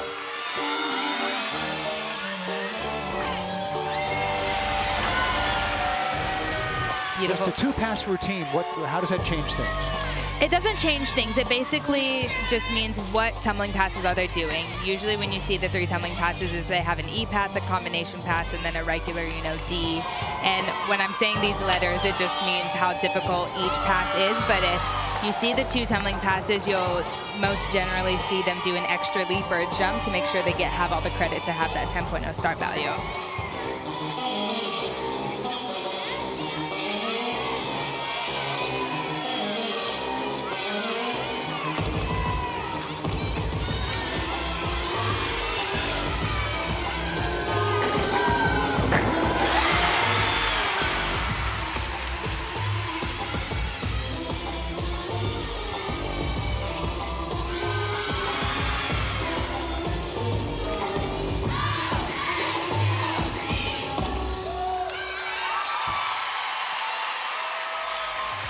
All right, Sage Thompson. Career high 9.9 a couple of times. March of last year at home against ASU, and then 3 weeks ago at home against San Jose State. 9.85 on vault, 9.9 on bars, and we'll await Sage's floor score. We're in Spain. Hawaii native on beam for Alaska Anchorage.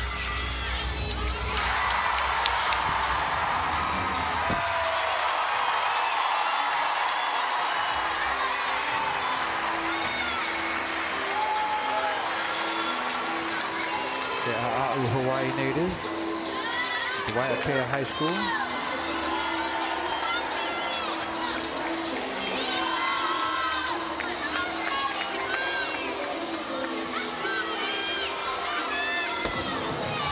Really unique dismount right there. She does a handstand into that gainer back layout full. Love the creativity. Yes.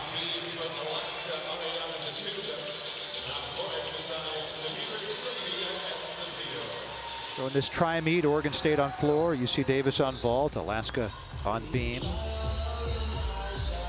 Waiting the score for Sage Thompson. Sophia Esposito in the big box, gets set to go. She's posted exactly a 9.85 in all 3 competitive floor routines this year. Last year was in every floor lineup with a high of 9.95, and like last year has a 2-pass routine.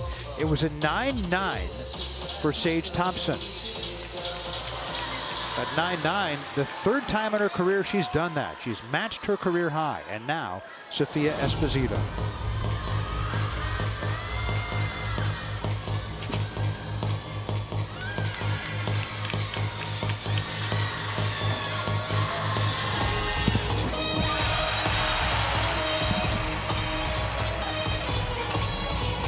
so much air on that double pike in that first pass.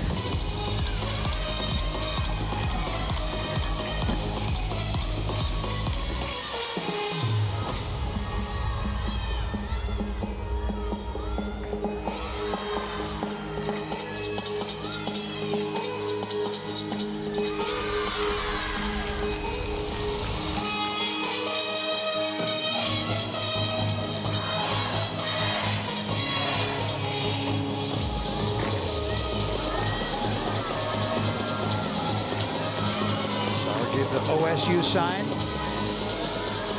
while her teammates chanted it out.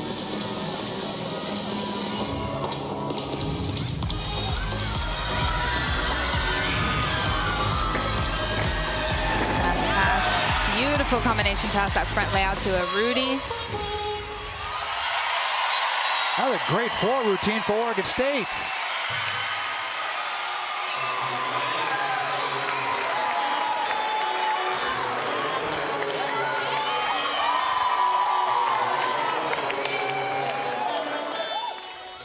So Sophia Esposito, another Sophia is here, Sophia Pujols. Her father is a guy named Albert Pujols. Is it that Albert Pujols? Yes, it is. Her father is the future Baseball Hall of Famer, Albert Pujols. Here is his daughter, Sophia, a freshman for UC Davis. It's a unique vault. She does a Yurchenko half on, tuck half off. She's working her way into that lineup as a freshman. Got that exhibition squad, and that's cool to have a great as your father. You were showing me all the stats, and I... 22 years in the major leagues, 703 home runs in his career, more than 3,300 hits.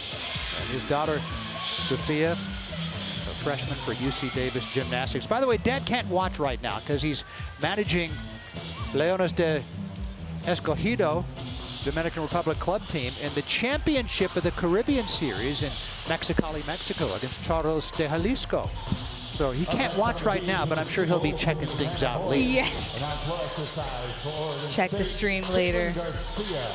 We already saw Caitlin Garcia, one of the captains for Oregon State, leading the crowd in the celebration and singing of the fight song prior to the floor rotation, and now here she is.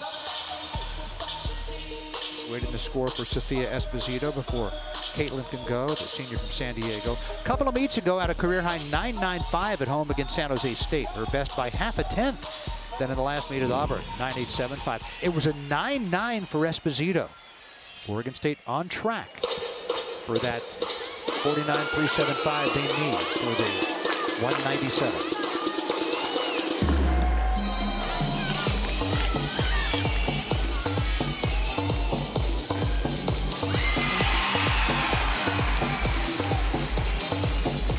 I absolutely love watching her on this event. She's so dynamic in her tumbling.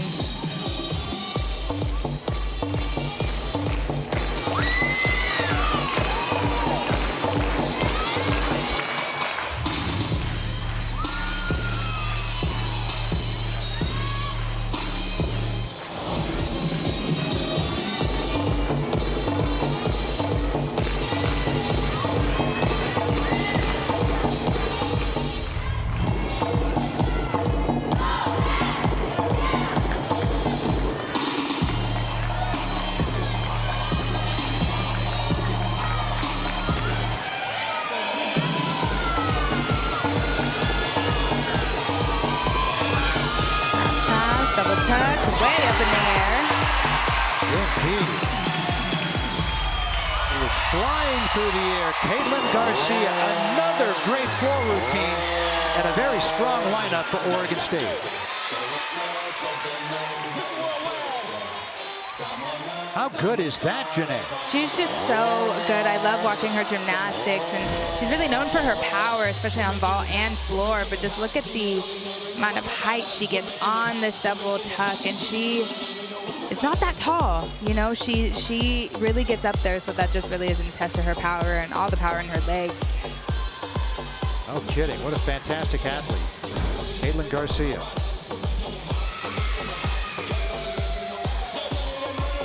her score is as good as I think it is. Oregon State would have the 197 wrapped up regardless of what the great Jade Carey does.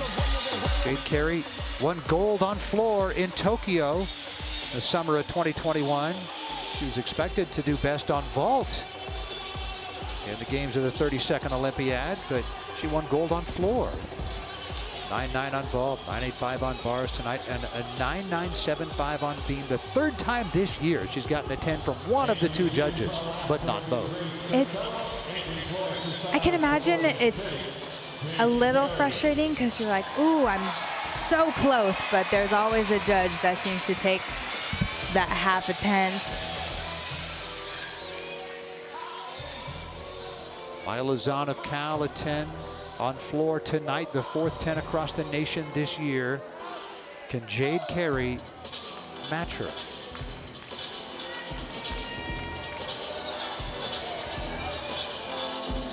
Still await the score for Caitlin Garcia, whose career high is 9.95. And that came 3 weeks ago here against San Jose State.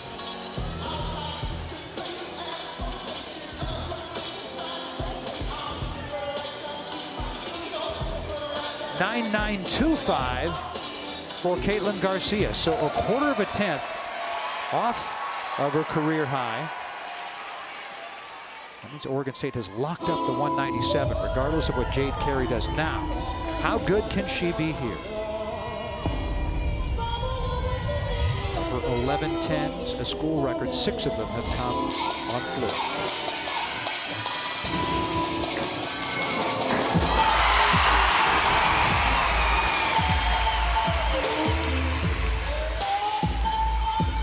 Landing was spot on that double-double.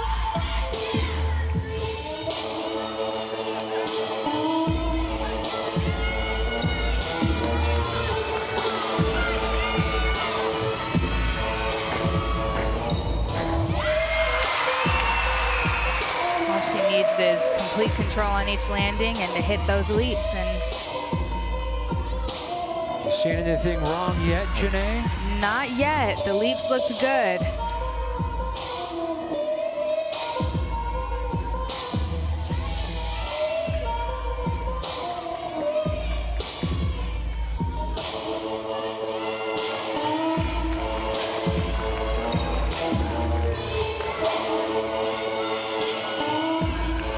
Tumbling pass for the great Jade Carey.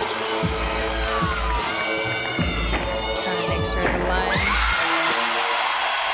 Oh, wow. Yep. Jade Carey. The lunge was solid. Her front foot didn't slide on any of her passes. She showed complete control. The leaps looked good. High tens all around again. And this time, is it enough? She was so close on beam. They're calling for it. Come on now, give them what they want. 4 10s across the country this year. Just a look at that first pass. Super difficult. Double-double. 2 twists and 2 flips. Look at that lunge. Feet were glued when she stepped into that lunge. Here's that second pass again, and she lands and goes right into a Sassoon leap. Again, showing complete control.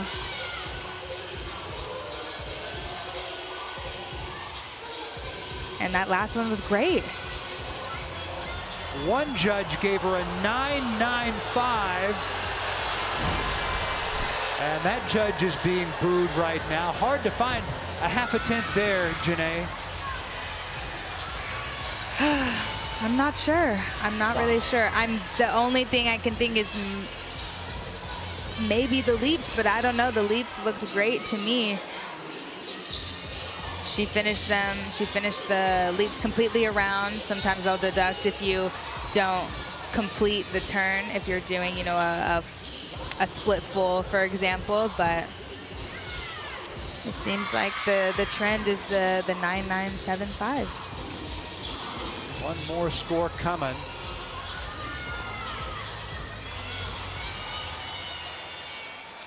It's a 9.95. Both judges deducted a half a tenth, so 9.95 for Jade Carey on floor. She will wait for another day to get her 12th career 10. In the meantime, as Olivia Buckner does her exhibition floor routine. Oregon State has the 197 locked up for the second time this year. 49.55 on their floor lineup.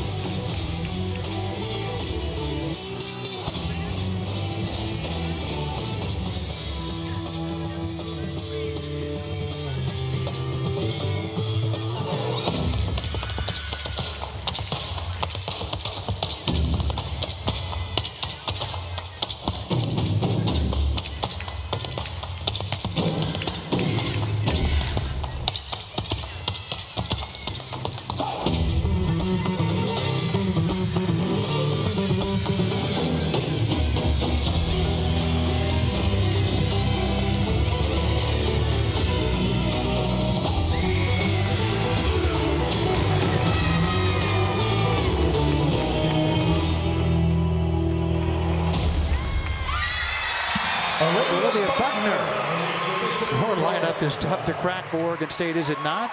It absolutely is. Never competed on floor, Buckner, but 9.75 on beam.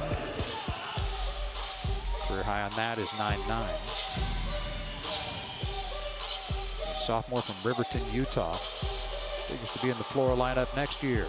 Hug from Katie Anakel. 49.55 for Oregon State on floor is their best this year by a quarter of a tenth.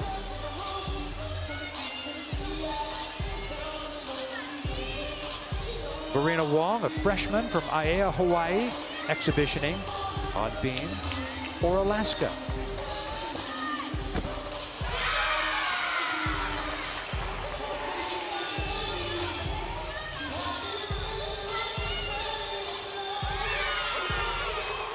Pretty solid in the elements we've seen, Janae. Absolutely.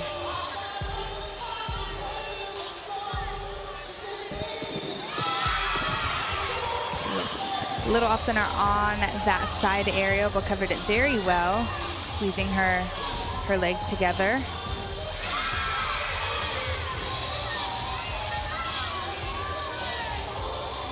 speaking with the Alaska coaches, they mentioned on beam that they've been very calm, cool, and collected on this event, and they just have been looking to improve to continuing the trend, sticking the dismounts, and hitting all 6 routines.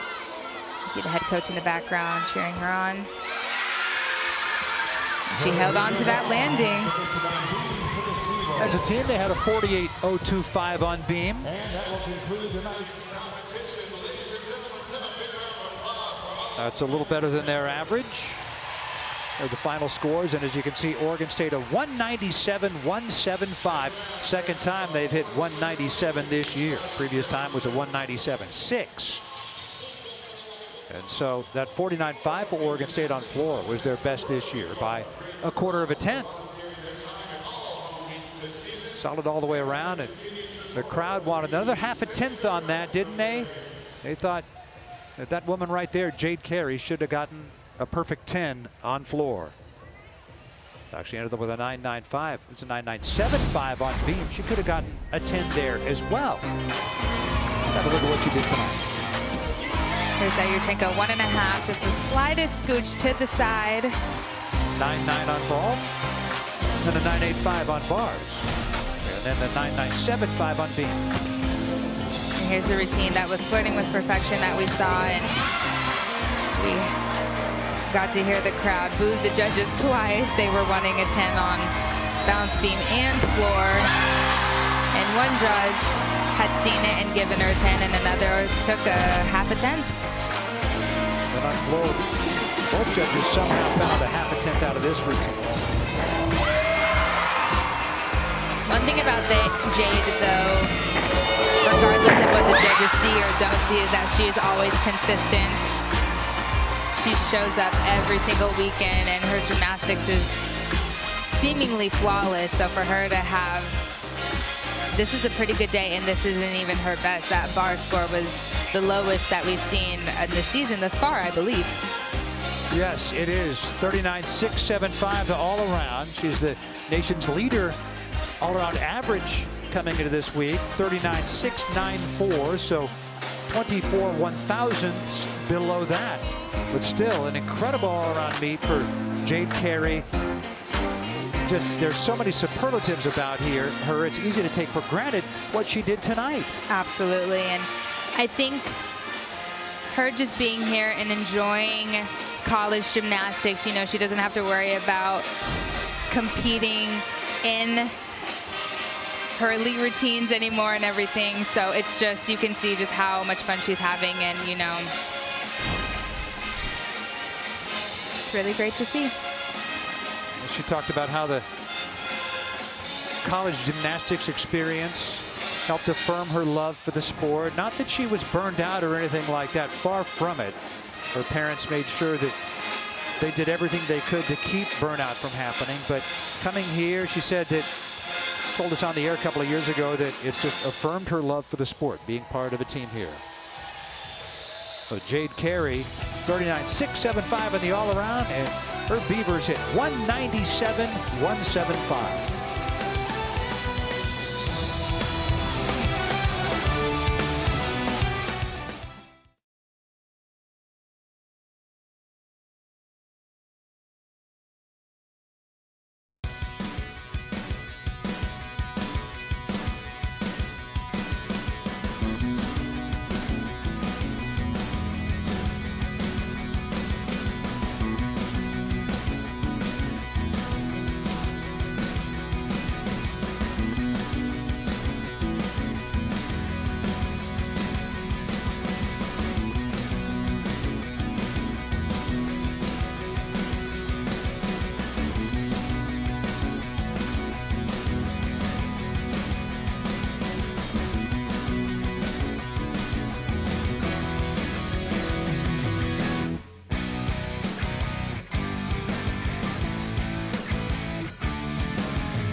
We are back here at Gill Coliseum. 197.175 for Oregon State. That is a very good score. Second time they have hit 197 this year. And you know they think they can do better than the 49.1 on vault, the 49.15 on bars. And in each case, they have done better this year. But that floor rotation, Janae, the 49.5 was their best this year by 1/4 of a tenth, and you could see why. It was excellent. We'll be back here on Monday for another tri-meet. Alaska Anchorage will be back, and UW will be here. Former Pac-12 pros will meet. And then February 21st at the Metroplex Challenge, Oregon State will be there against Arkansas, Arizona, Southeast Missouri State. By the way, Arkansas beat Florida, posting the exact same score today as Oregon State, 197.175. Then February 28th, the Stanford Quad with Stanford, UC Davis, and Cal. Great program being built there by the Howells. But Janae, that floor rotation for Oregon State was so much fun to watch. It truly was, and not only are the routines really entertaining and enjoyable to watch, but the tumbling is so good. I mean, you can tell that they've really been honing in on those details, and their goal on floor was really just to continue to hone in on those landings, make sure their chests were up, and focus on that technique. But they really have been keeping it up and being intentional, and it shows for sure. Well, Janae, you were on UCLA's most recent NCAA championship team, 2018. That was the 7th and final one for Valerie Condos Field. Yes. She was excellent as a floor coach and choreographer. It must have been so much fun to work with her, and now Oregon State's coaching staff doing such an excellent job here. How important is the choreography? I think it's important for the gymnasts to really show their personality through the choreography. So when it comes to gymnasts, choosing the music and really picking something that really feels true to them, and then that will just help you perform better, right? And I think that's what Miss Val, from my experience, really embraced, and I think she really leveled up the choreography across the board of NCAA gymnastics. We're seeing less rigid movements and more artistry. Well, we saw Sage Thompson, who had plenty of artistry tonight. Thompson won the bars. Sage Thompson with a 9-9. And this is the best bars routine of the night. Yes, and she actually changed up this routine for tonight. She took out her major release, the Ginger, and just went in straight, starting with the Maloney, and nailed that landing. So I feel like this is the routine we're going to see for the rest of the season because it worked out so well. Why not? Then on floor, she tied for third, also a 9-9.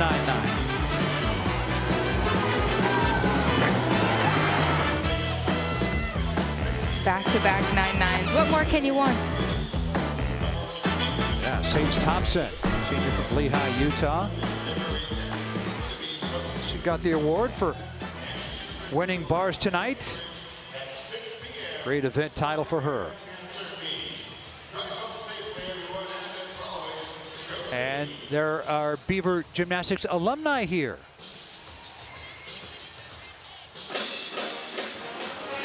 That's great. You see some recent alumni and some not so recent. And can you believe it's been 7 years for you, Janae, since you last competed for UCLA? It's crazy. When we were interviewing Katiana, and you mentioned she was here 6, 7 years ago or 8 years ago, and I remember competing when she was a gymnast, and it does not feel like that long ago. But again, you know, mentioning of feeling kind of like not old, but just a little bit.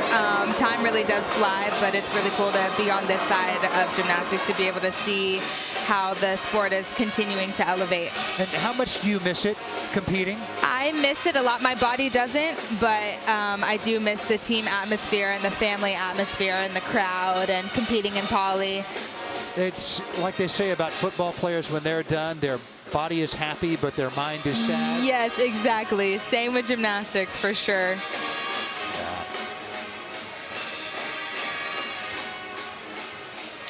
Jade Carey conversing with one of the alums, and she's always up for a photo op after these meets.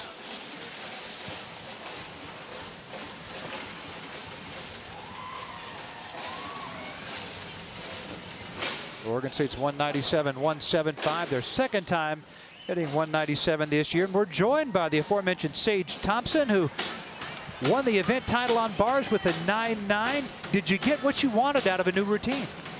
Yeah, I mean, I've been working a new routine, and I changed things up yesterday, actually. So I was really proud of adjusting really quickly, and it was a really fun meet. And actually, speaking with the coaches the other day, they mentioned that you also upgraded your vault. You guys had some upgrades, and you were the one that was closest to putting it in lineup, and we got to see it tonight. How did it feel to hit it tonight? Yeah, it felt so good. I mean, I've been wanting to do that pretty much my entire career, so it feels really good and special that I had all the support to help me do that tonight. Oh, that support's fantastic.